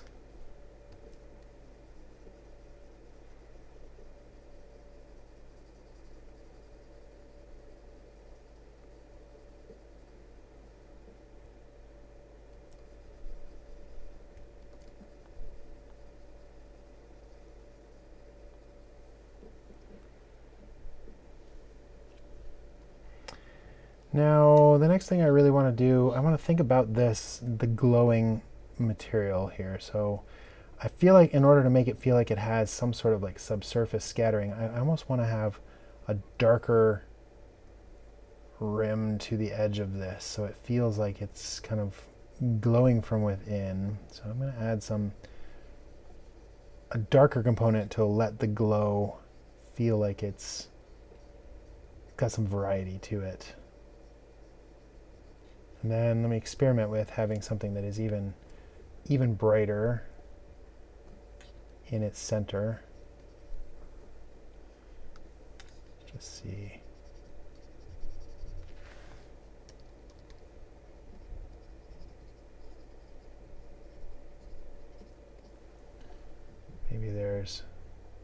Maybe I'll even kind of go into these kind of pink-orange colors. Now I want to make it bright. I want there to feel like there's parts of this that are really, really glowy. I don't think going orange is working. Let me undo that. Undo, undo, undo, undo, undo, undo, undo. So maybe it does need to just go more to this purple. No, this is a hard color to find. How do I make that really, really feel like it's glowy in there? Just pink. See these glowy little blobs need to have. What I'm trying to mimic is like a little bit of refraction and some variety in their tones. floating bubble gum. Let me make a more saturated, more purple, kind of dark side to this. It'll give some room for the bright parts to stand out if there's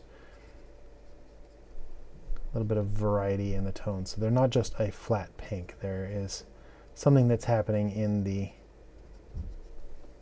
subsurface portion of this purple magic goo.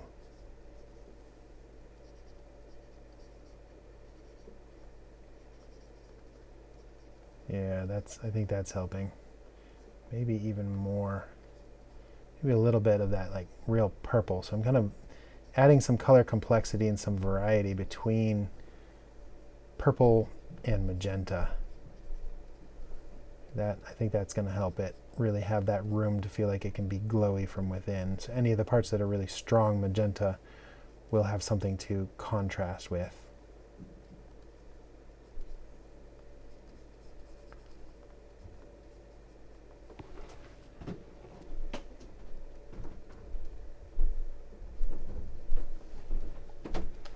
See the difference of that? I mean, this still feels, maybe I'll take its opacity down just a little, just so it still feels glowy, but there's something in that. Yeah, I'll commit to that. Let's merge these two layers. I'm going to try doing another add mode, but I'm going to do this as a saturated kind of purple blue. Just try this again and see if I can give some color complexity to this in the glow to feel like they're slightly magical.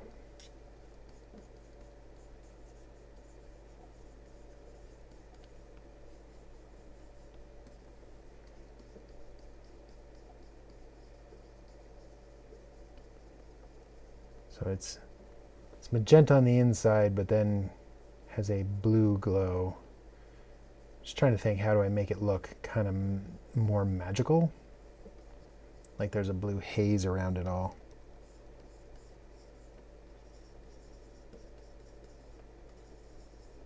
Kind of liking that. I'm asking, what do you think?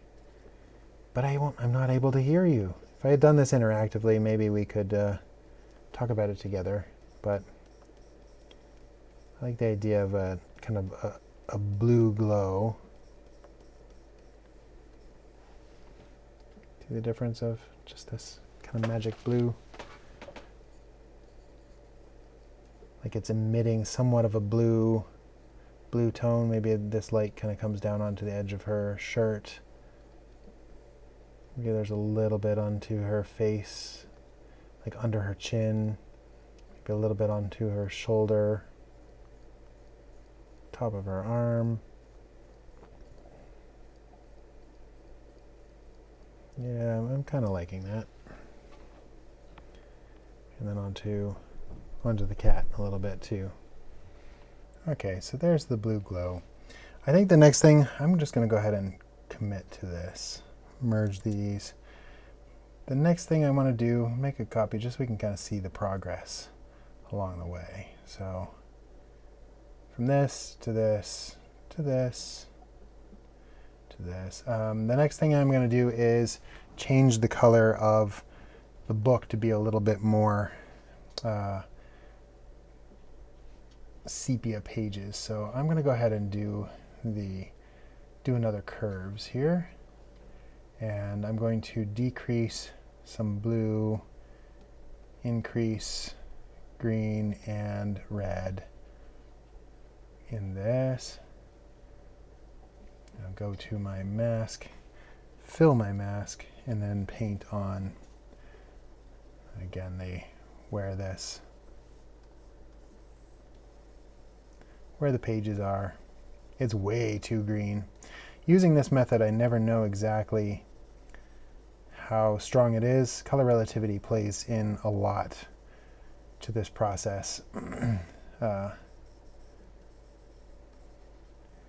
sometimes it's hard to judge how bright something is.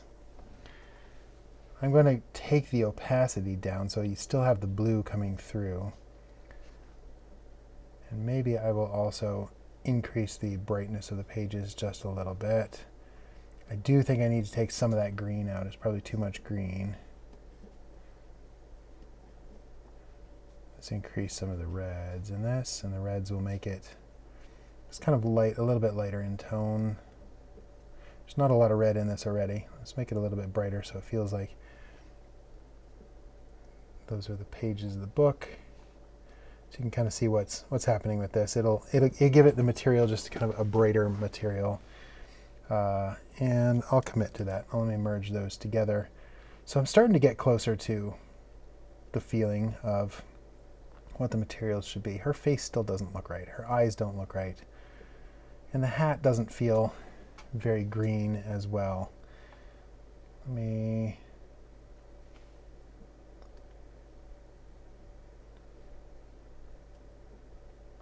do the same trick. Let's just, I'm going to take out some of the blue, and I'm going to increase a little bit of the red and a little bit of the green.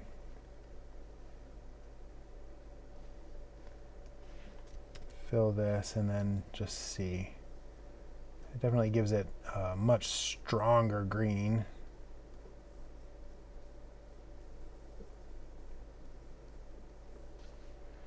I think that's too much. So again, I'll play with the opacity, so it's just kind of having a slight effect.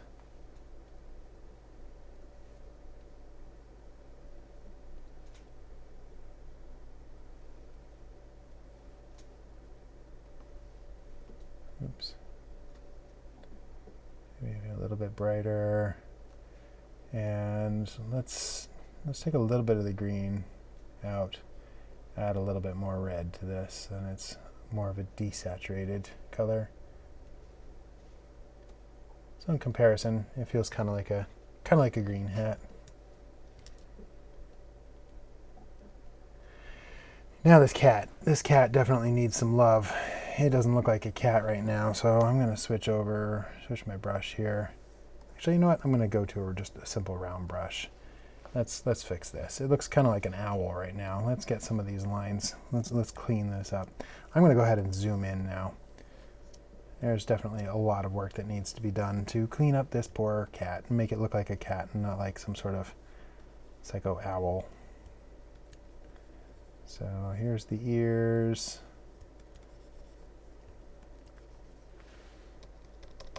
Making my brush smaller, cleaning up these edges and these lines here.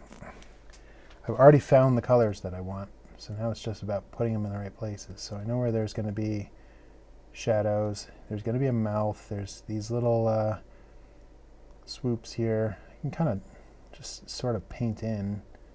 Let's get the eyes. Let's got to make some blacker eyes.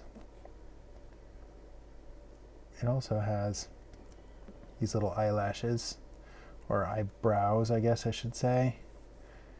I'm just going to kind of get some of these lines in here so that I can blend this together. I just want to see where these lines are. I'm going to bake all of this into the drawing. Here's the edge of the cat. Here's where this leg will be. Now I can take that line layer and kind of turn it off and start doing some, like, find the color here, make it a little bit darker, and now I'm going to paint in some of those, that ambient occluded shadow. I know the paws will come around this way.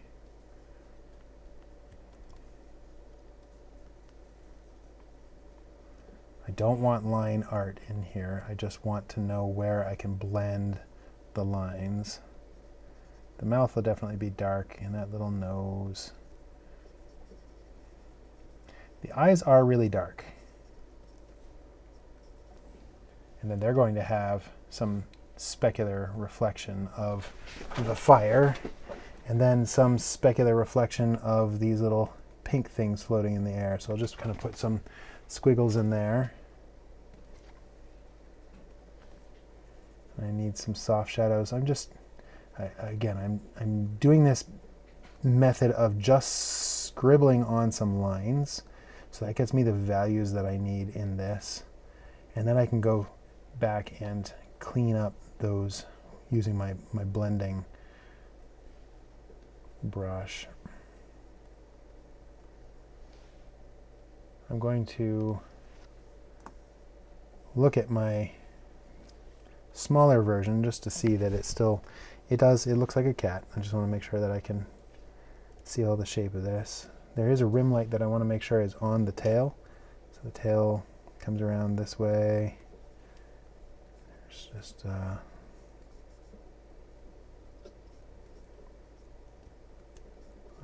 top of the head, maybe a top of the eyes, maybe up on its little cheeks here. There's a little bit of light from on top coming from the rim light.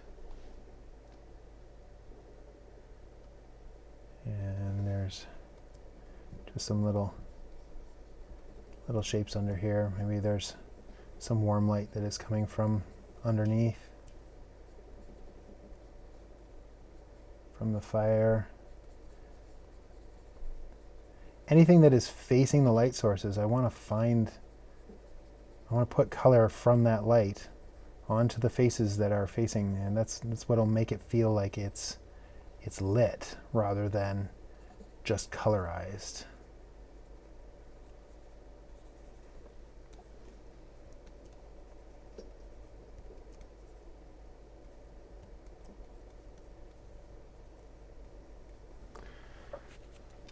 Okay, and I think I want to have like just some soft gradients of tone. Now I can switch over to my mixer brush and smooth out these gradients. Get rid of any of the line art and just blend it into the light itself. I feel like this painting, to really get everything perfect, would probably need, I don't know, 3 or 4 hours, maybe 4 or 5, it depends. I'm trying to do this fast enough that it is a watchable YouTube video, give you enough information to see my entire process, like how I think, what I do with my process, but also make it short enough. Do I worry too much about the length of my videos? I don't know. It's a vulnerable thing to do, to paint in front of people, because you're going to see all my mistakes. You're going to see all the things that I do that are weird, but that's kind of the point though, isn't it? And just be honest with this and just show it the process. I think you should see it all unedited like this, and you can see what I go through. You can see the ugly stages when it doesn't look great, and then what exactly do I do to try to make it look better. I do not claim to be the master of this. This is just where I'm at in my art progression myself. I wish there's so many areas I wish I could do better at this. We're all at our different points, so I'm just kind of sharing my processes of where I'm at right now, what I do, and if it's useful for your art path, then great. And if not, that's okay too. You don't have to agree with my processes. This is just what I do. If you like these results, you can see what I've done to get these results.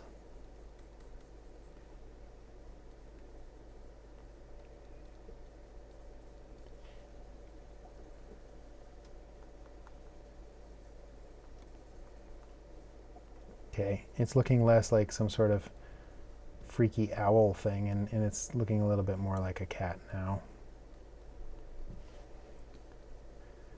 The next thing I will do is I think the table and all the props on it really need some love.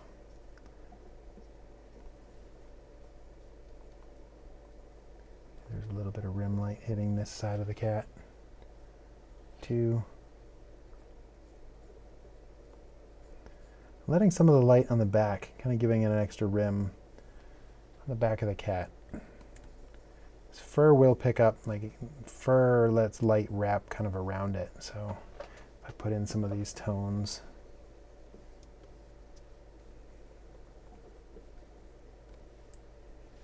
Where's my lines? There's my lines. Let's get some of that under the tail here.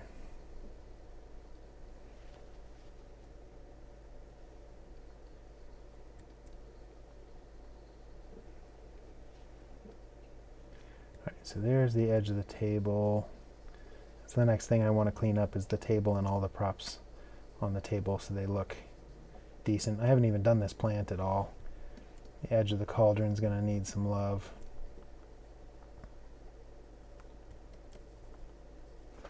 And let's see, what did she do in this? She just kind of put gray on this so far and didn't really define any colors of these little vials. They're so nicely done. Mine are just kind of blobs if I turn off the line art at this point. I need to define more of this into my drawing. So, you know what, let me finish the cat before I go on. So, just to be a little bit more love on the cat. There's some little character line type stuff that's very interesting. The little paws.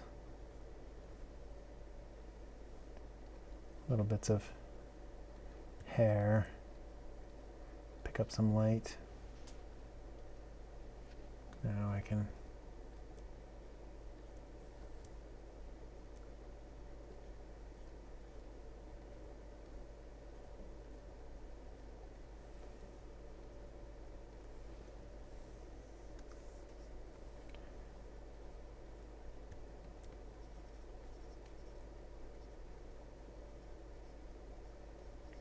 do feel a little bit ADHD here. Just kind of hopping all over. It is part of my process though. Trying to look at all of the pieces of the puzzle. This tail needs some smoothing out. Cleaning up of edges.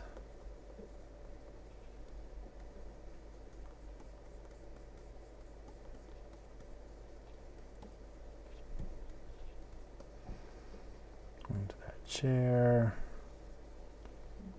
Around its belly, and at the edge of this table, and the contact point between the cat and the table is necessary.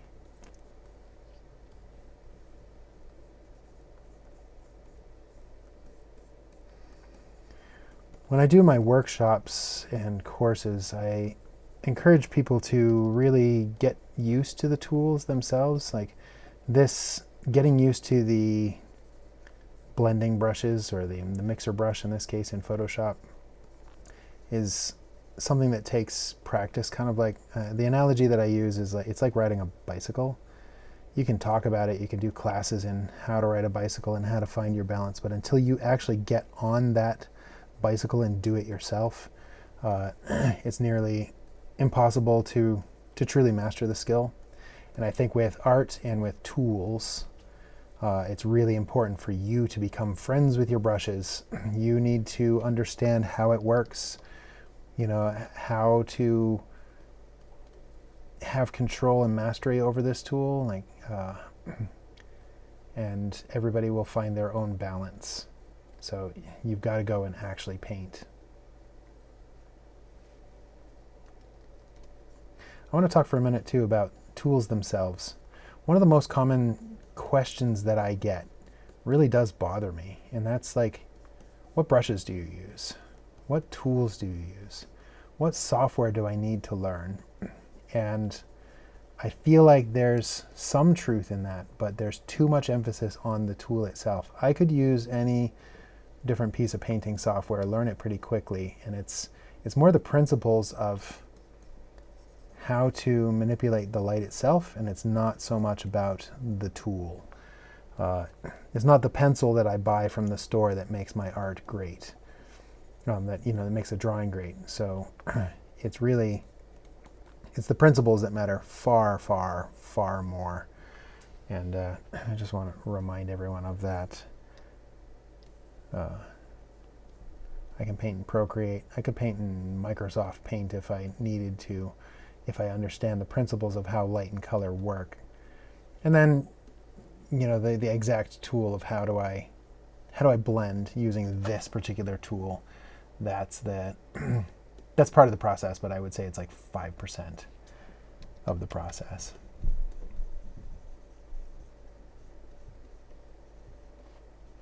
Okay, So cat's feeling okay. It's enough. I could keep refining this. I could get it a lot more detailed if I needed to, but I don't feel the need to. So let's clean up this stool that the cat is sitting on. So I'm kind of working my blending brush with the curvature of the surface. So kind of working in circles like the flow of the actual geometry of this surface. So it will blend those lines along what the surface should be.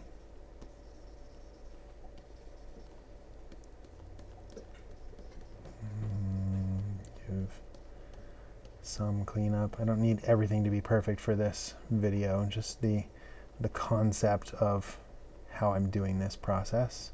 Hopefully it will be helpful. Make this brush a little bit bigger for blending that line across the bottom portion of this table because it's a nice big surface.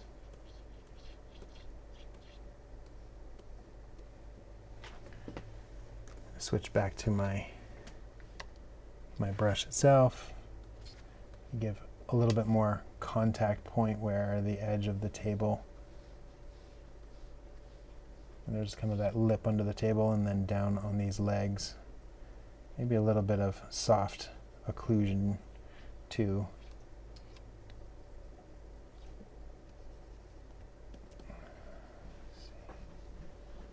Once I've found some colors, now I can kind of just paint over this and flatten these out.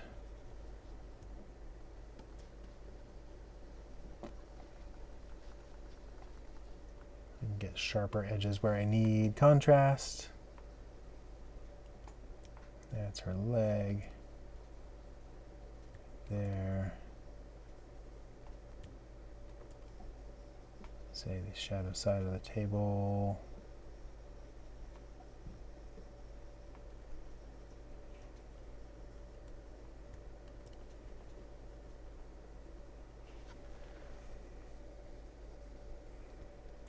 Top of the table and where that line is.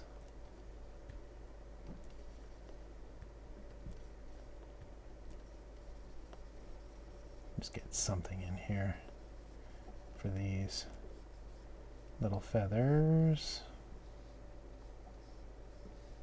Contact point each of these objects.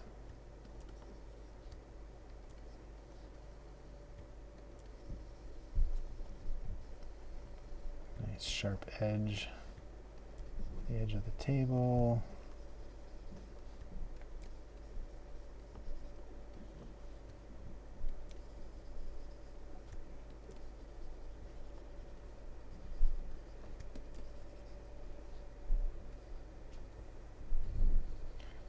This is clear, kind of a clear glass, so I would actually see some refraction of the whole of the room. So any of the colors that I'm seeing through all of this scene, the brighter tones will still get little bits of light into that refraction just from studying the way glass, like I will see little bits of blue and just kind of, because the light will bend, I'll see darks and lights and all kinds of different colors in the glass itself, probably even along the edges.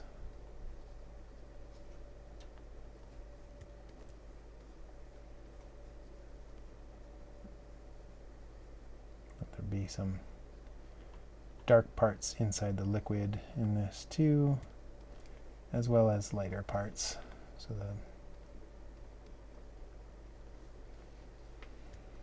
and then glass itself will reflect with a Fresnel reflection. So there'll be more reflection on the edge of the glass than there is flat to the camera. So I can just kind of like get a thin little line of reflections of all the objects around this.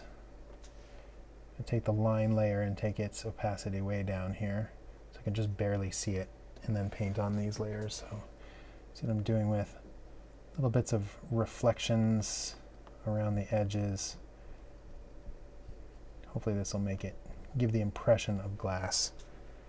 And then some darker bits as well. When refraction happens, there'll be lighter parts and darker parts. Like the more you study the way glass works, you can see all the bending of light. So whenever light is bent, there are parts that will be brighter, parts that will be darker. And it'll pick up all the colors of the objects around it as the light gets bent. So I'm looking for blues and reds and all kinds of different colors. I'm going to actually even get some of the whites. So like there are little bits of brighter reflections of the direct light source. Even if I'm not seeing it directly, these are little clues that'll tell me this is glass. These are reflections of the world around it. Let me look at it from this perspective and like, it sort of looks like glass. I think I need a little bit more darker points in here.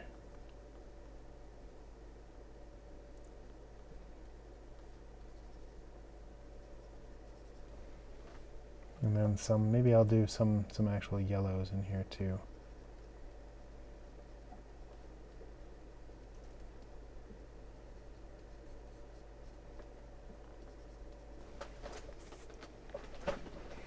Okay, let's fix this little plant over here. Now, okay, so let me just say that this bag is brown-ish, so I'm going to, in the blue area, just kind of make this a purple-like color, because that'd be the sort of red-ish. Now when I get to the lit side, this will be more a little more orangey.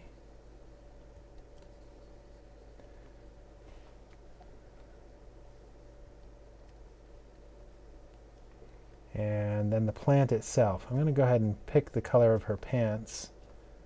Make it a little bit more yellow, so this plant will have a little bit more life. So in this scene, that looks like a strong green, even though I'm still in the orange zone. Look at the color by itself. It is clearly orange. But in this scene, it sure looks green. So let me just paint. I'm just going to blob in some color there and go, these are green leaves. In that really, really blue environment, it looks very strongly like green, even though it's not. Now I need a shadowed portion of this. I'm going to get kind of the inside the leaves. Oops, let me select that color again. Shift a little bit towards red and just a little bit darker. This will be like the core insides of it. I'm not worrying about each individual leaf because I just want to get those colors right. I want to look at it from this far perspective and say, do I have values that feel believable? I think it needs more of a dark core.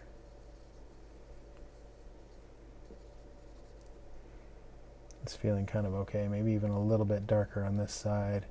And then this little bag needs some shadowing as well, some ambient occlusion. And then maybe the couple of leaves that are facing directly at the light, I will make more glowy. So there can be some like green lights, like subsurface scattering that is going to pick up the light from the fire onto the leaves that are facing the fire. How about that? And just get some squiggles in there. Again, looking at the wide version, I think that somewhat works. This portion of, like, this to me feels like it's some sort of cast iron. I'm going to mix in little bits of red and purple into this because I want it to feel like really dark, but it's also being affected by the light.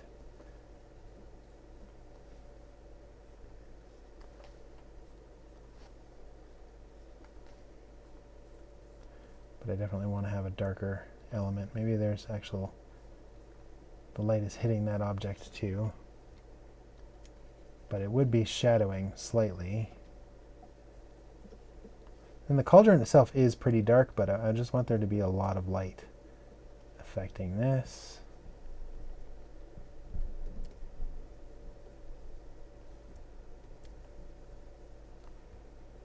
And I'm just going to clean up some of these lines, make them match the original sketch.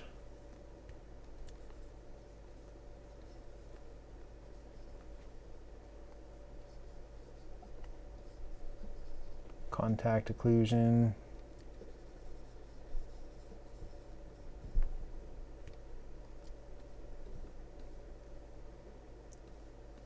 Under this lip, I'm going to kind of squiggle in some like soft, the way the light would kind of fall off here. And now switch over to my mixer brush and blend that all in.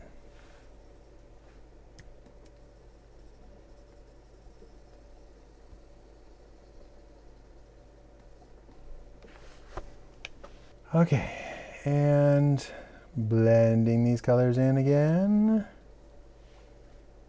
You hide the sketch layer so I can just kind of see this pure without any of the lines and try to see the shapes, blend those lines, get sharp edges, soft gradients.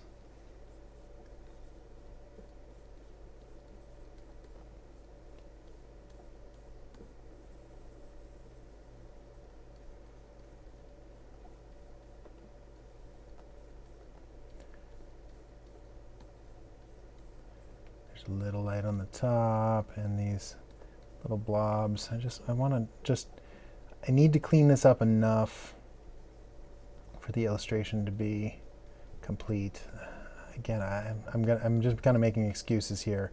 I really want to see the fire and every little detail and spend the time. I think I would need several hours to really clean up every little thing of this. Trying to do enough that you get the impression of how I start my paintings, how I visualize what I'm doing, and then how do I clean this up and see all of those surfaces. I'm turning my squiggles into smoother blobs of light that will give the impression of what I'm looking at in my final illustration.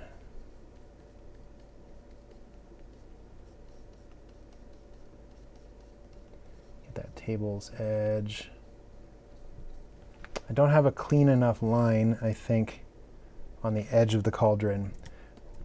Choosing where to put the contrast is really key, and that is points of contact. Like I can smooth this cauldron line. I'm going to working with the flow of the surface here to smooth that gradient, feel like light coming around a round object. But I do think that I need this line to be a little bit cleaner. So I'm going to paint in some of the blue and then just come in with a smaller brush, and this will help provide some distinct contact, or distinct, not contact, just like where that edge of this surface is. And maybe a little bit of dark on the handle. Again, contrast that says where is the edge of the cauldron and where does it start, where's the background.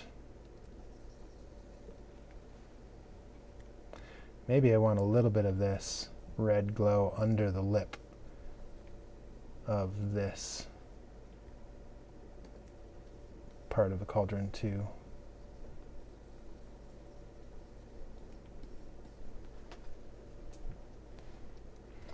These feathers are not pretty. Maybe I'll take these and just lighten them so they feel more like white feathers. So I found the color and then I'm just lightening and desaturating slightly so that they can feel sort of like feathers. I have some red in the shadow so that it feels more like subsurface rather than like just a little bit of scattering happening.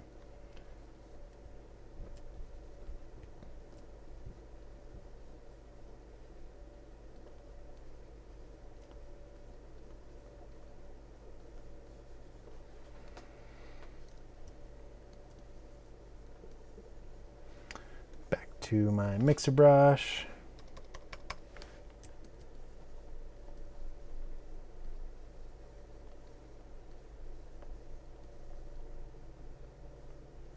And I don't want anything to be one flat tone.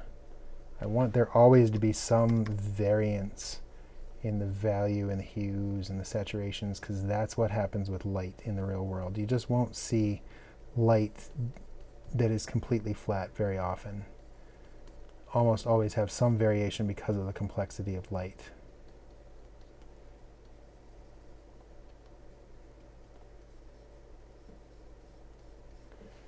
Cleaning up the edge of the table now.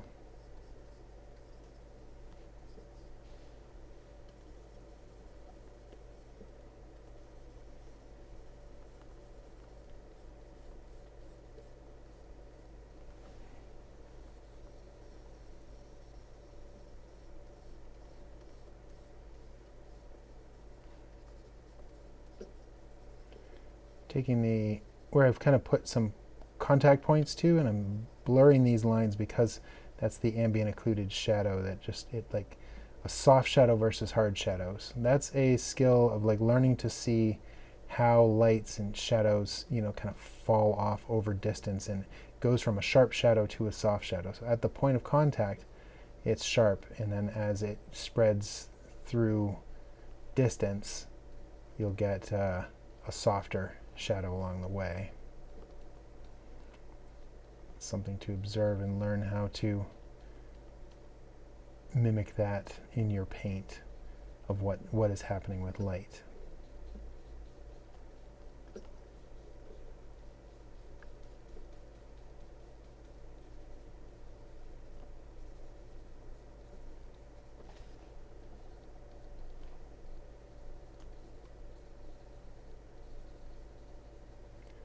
And I'm just kind of smoothing out my scribbles to make it feel a little bit more like light. How often do I say that? I think I say that too much. But it's what I'm doing. It's part of the process.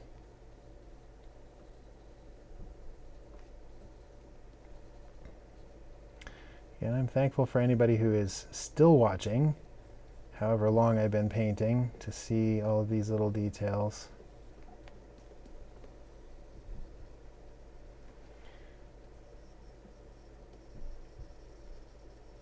I think you must be really committed to learning the process if you're still watching this video. Let's pan over, and her shorts need a little bit more cleanup here compared to what we've been doing with the table. Just spreading some of these values, cleaning out some of that brush texture, getting contrast where there needs to be contrast, smoothing out what's happening with her legs. I'm at 200% zoom right now, so I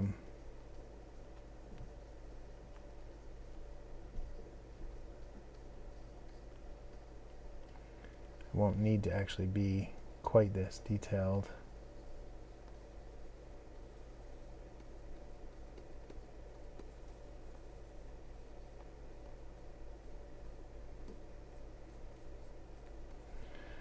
All right, her hands need work, and she needs finger work, her arms.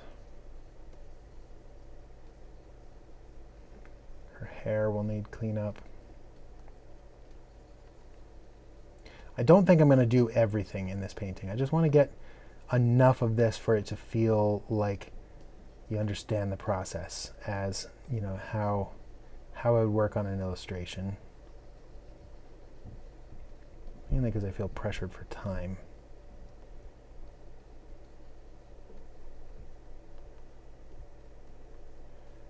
Kind of provide a little bit of shadow from the table, just so that there's some contrast between the brights and the darks. you can kind of tell what everything is. Let me blend some of these colors out because they're feeling kind of smushy down on her legs.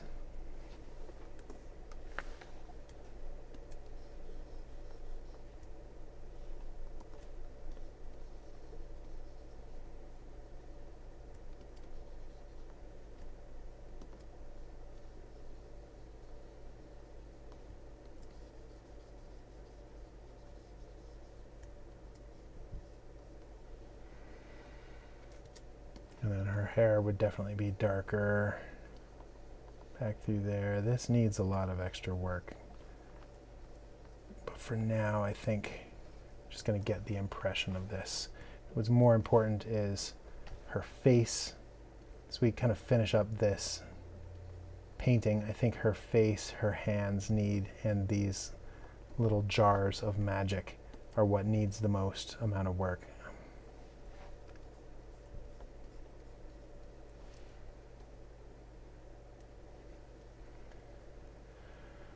Okay, so for her face, she has more full lips.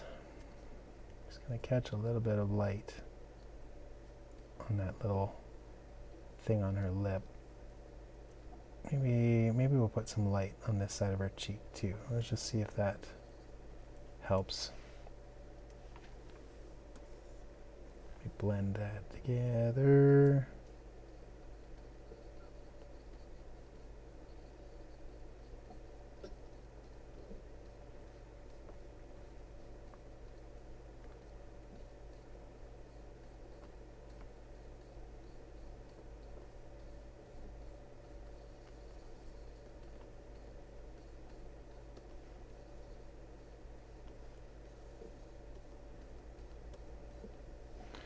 Okay, let's see the lines.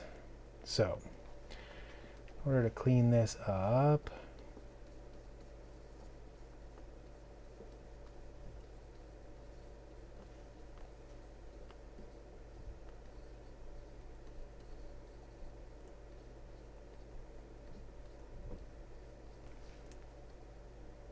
she has, it almost looks like my shape of my face is not lining up so nice. I need to blend this so she's a little bit.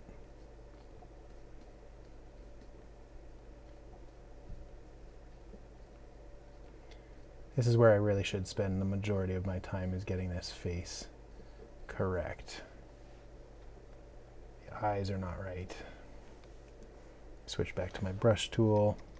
She has a lot more flowing eyeshadow along the top. That's going to help.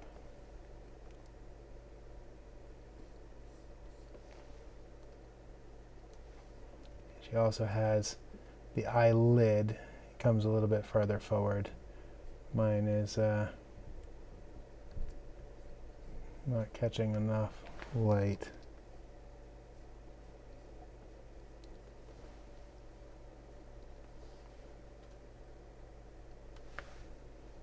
And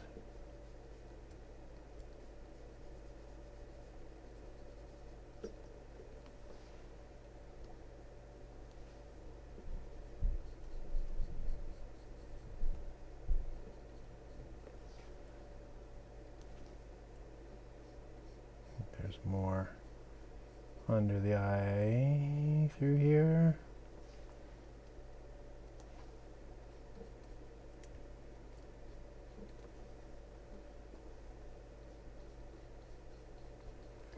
A little bit more eye white in there too.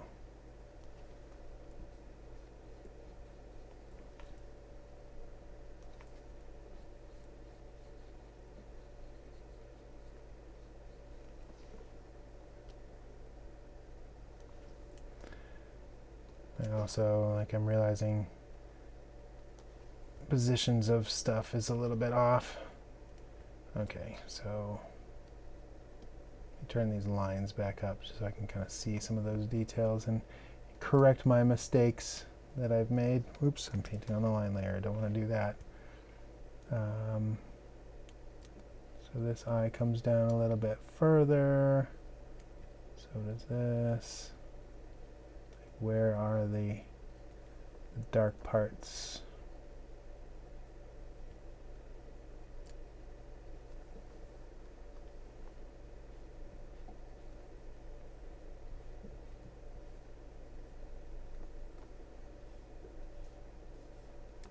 And there's also a little bit of her forehead that's showing through. Oh, no, it's not there. It's right up through here.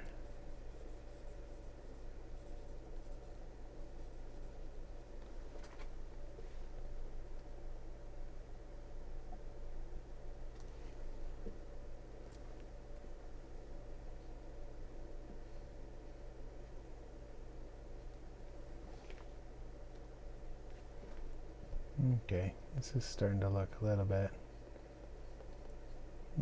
better.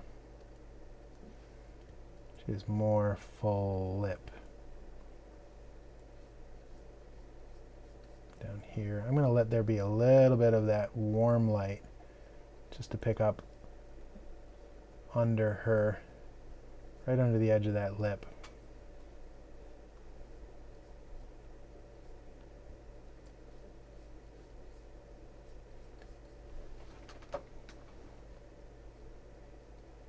How about that? And a little under the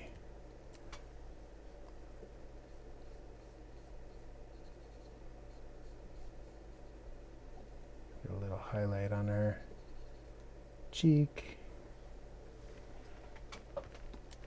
It's not perfect, but I think it looks more like her. I think that if I was going to spend the whole 4 or 5 hours, whatever, really refining this, it would be important to make sure that the face is getting the detail that it needs, because it is absolutely the focal point. Let's get the fingers next. I think I'm enough on the face that I'm happy with this. We need to get the fingers having some more detail. So from the colors I've already picked, I can put in some shadows of each individual finger here, some of the light, and then I can make the blue rim kind of have some contrast on each of the knuckles. And then I'll have just any of those important points. The points of contact should have a darker connection. Then the jar itself, there's a lot of little details in here. Let's get some of these kind of magenta swirls right along the edge. And then there is a little bit of glass, so I'm going to put just a little line of extra light around the edge. Let me hide my lines again. Do this where I'm seeing this as a whole piece. So I want it to feel like there's glass here.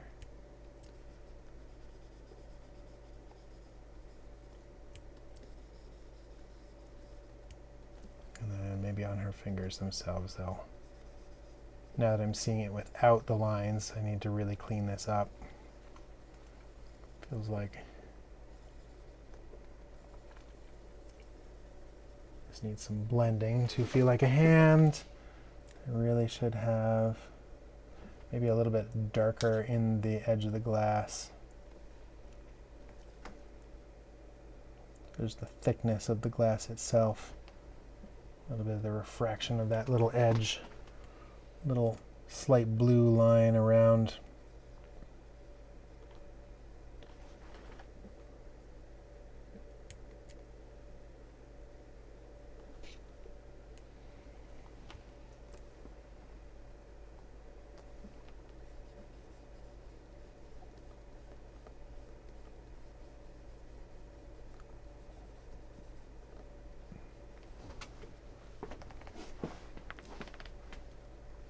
She's got some really cool stuff happening with the shapes in here. So there's kind of like little swirls and some bubbles, some magic-y stuff that's happening through here.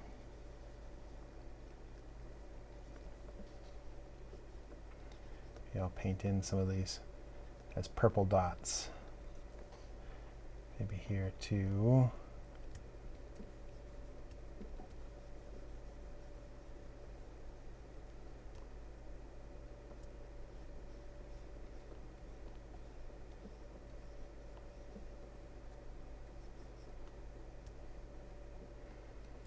And I want there to be some pink onto the hand as well. It's glowing straight from this jar, so it should have somewhat of a glow onto her arm and onto her fingers.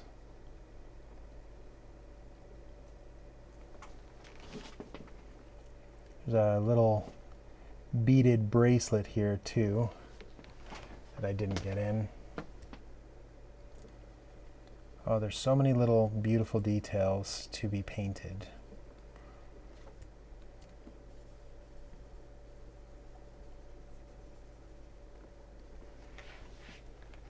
Going to draw some lines of where these necklaces are. I don't think I'm going to get to every little detail of the necklace just for time's sake, but I do notice that there are every individual bead that could be painted, every little jewel. You can really spend a long time cleaning up all of these beautiful details. Let's get the lines of where the fingers are. All this nice line work of the knuckles, the points of contact, where that her pinky is kind of sticking out here. The little bone on the wrist, and the light fading off from that. Put a little sort of skin highlight as well. I've got the edge of her arm in the wrong place, so I need to clean that up. Here, let's get the hair flowing through here.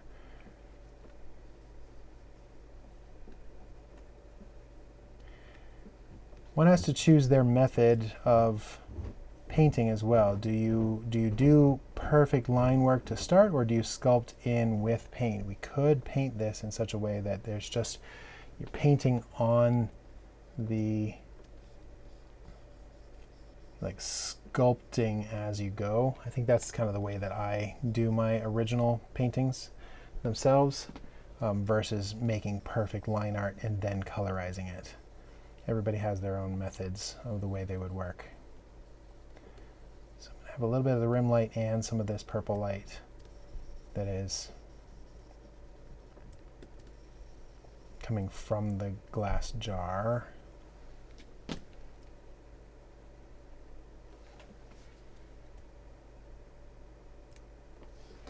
Hide that line art again and look at this, see what I think. Where does it need clean up?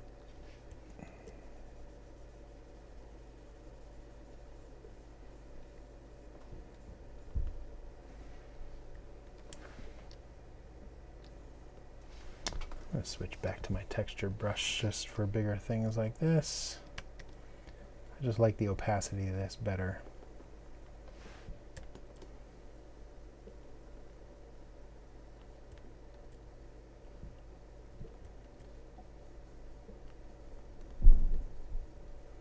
I've gotten used to this brush and I can kind of get a feeling for how it works.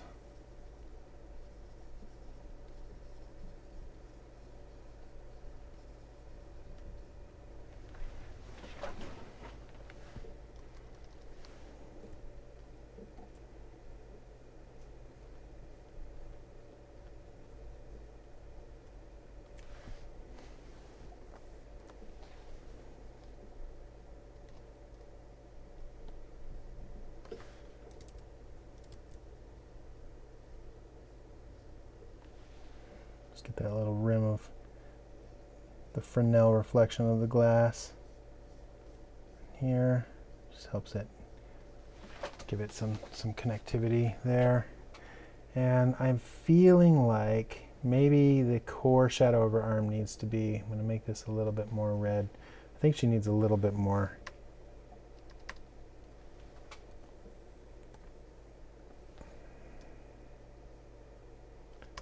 core shadow through her arm.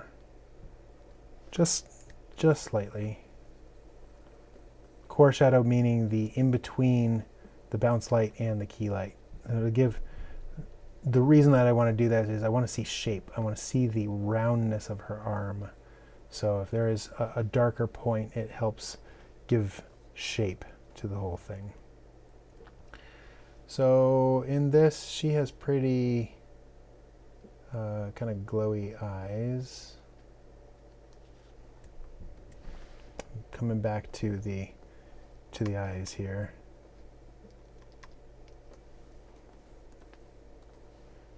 It is the focal point of the whole thing.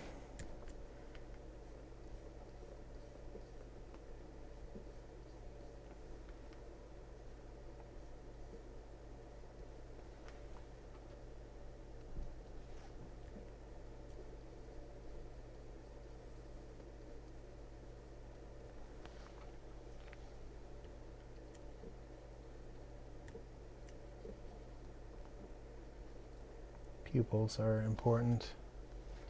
Okay, let's zoom back from the whole thing. Is this working? Almost.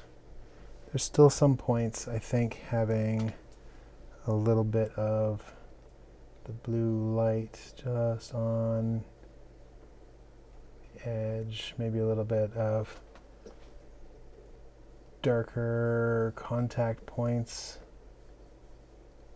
Contrast needs to be maybe on the strap up here and some of the necklace would have a little bit more.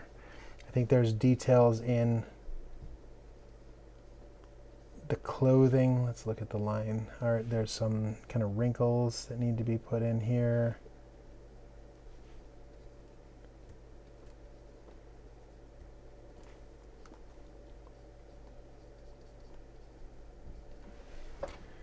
The book needs cleanup. Let's just try to do this really quickly and bring this to a close. I think the center point of the pages needs to clearly have a gradient in here.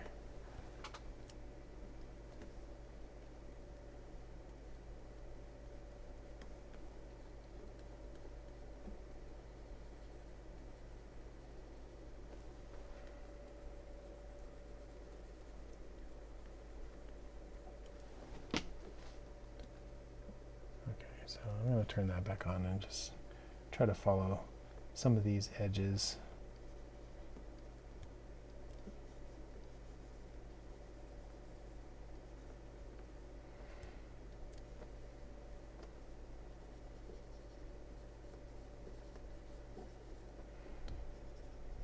So there's this little ribbon along here.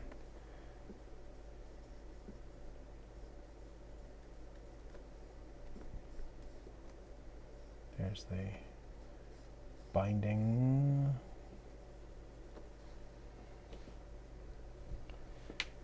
Hide those lines again and do a little bit of mixing. Work with the flow of the book to get nice gradients. Smooth out any of the areas that need some extra love. Again, I'm working with the flow with and against the grain. So I'm working one way this way, and now I'm working this way, and it gives me nice smooth gradients. At least that's how I have found to work. So work with the flow of the pages.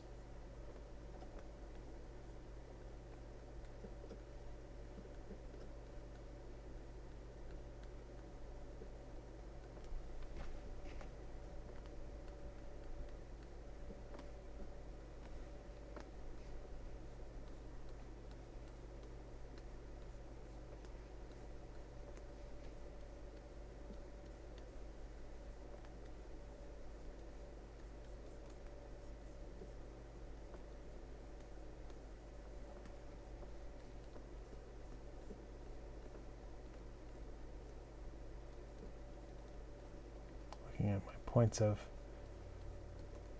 the edges is where there needs to be contrast.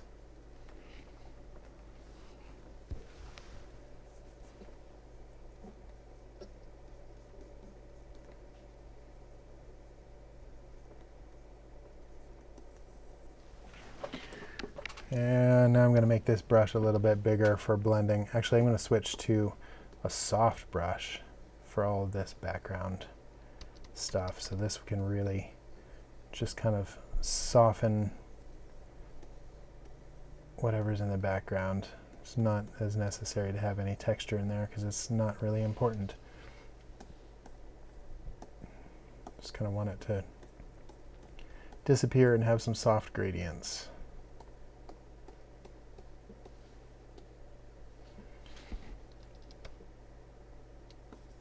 Smooth out any of those blobby places.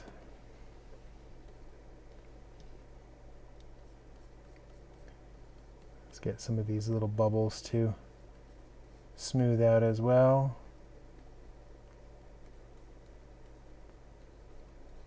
As we come to the end of as far as I want to take this illustration.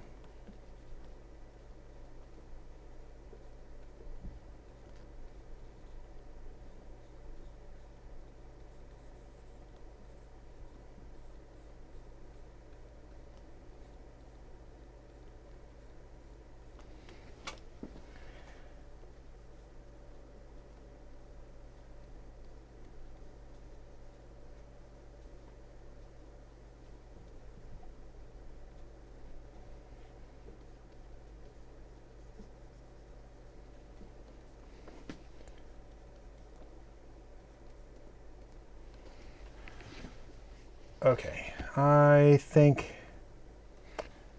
I have done enough for this YouTube demonstration without spending another hour cleaning up flowers and all these beautiful details that were put into the original drawing. It's so tempting to just spend a lot more time adding more and more details. Like I want to see a little bit more light that is creeping across the front portion of these pages. A good artist knows when to stop.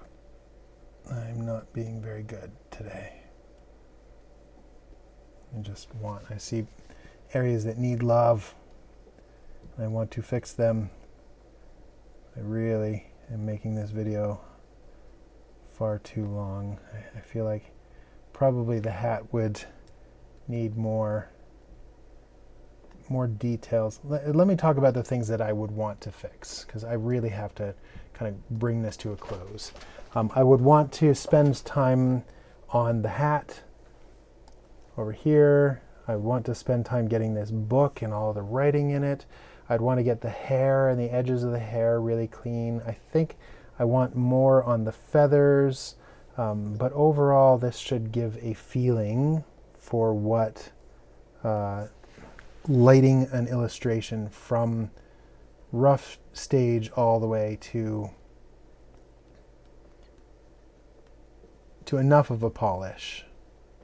If I spent another hour, I think I could get every little detail cleaned up, put in a lot of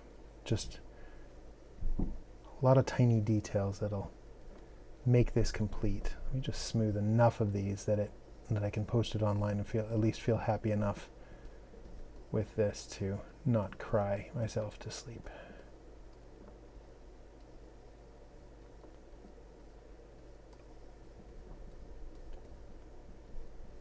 Any areas that are standing out as feeling weird or like I'm just like looking for those last little bits.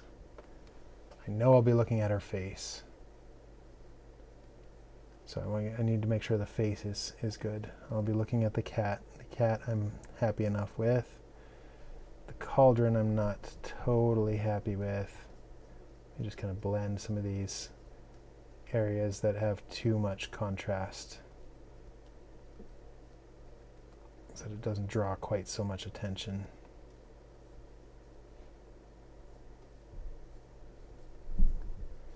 I'm going to do one more pass of bloom just to kind of like integrate everything together, and then I think I will call this a day. So I'm going to make a new layer, put this into add mode, Switch over back to my soft brush, take the opacity down to 25%, and now any areas that I think should feel like really bright light. So I'm gonna go for this kind of blue-green. So the top of the hat, I want to have just a little bit of bloom to make it feel like that rim light really is pretty strong. Oh, you know what? I am on my blending brush again. I need to switch back to my main brush. Let me fix my blending brush so when I come back to this, I'm not like, what's happening? Blending brush back to defaults. Paintbrush here. Now this will start to actually add some bloom.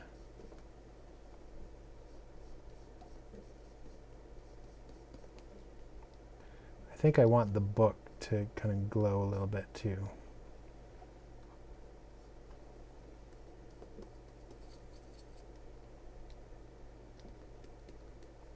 I feel like there's some light that's shining down on that. I think along the edge of her body, I want just a little bit more brightness, so it'll feel like light is hitting. Stronger rim light. Along the top of the cat, let's add a little bit of bloom there. It'll just make it, just kind of soften those edges slightly. It's a subtle effect that I'm doing. You know, I feel like her hand needs a little. Let's add in some pink bloom. I just keep coming back to this liquid. It's not doing much.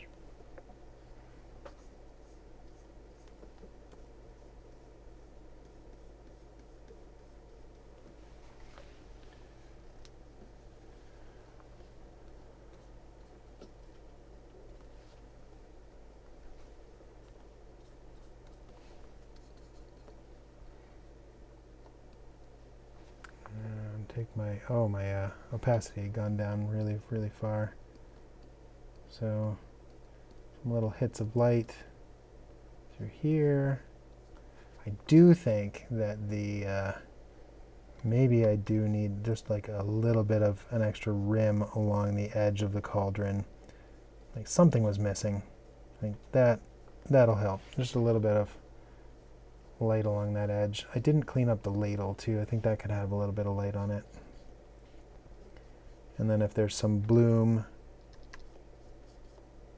on the highlights of the glowing goo, it'll make it feel dreamy as well. Right on the edge of this glass. How about that?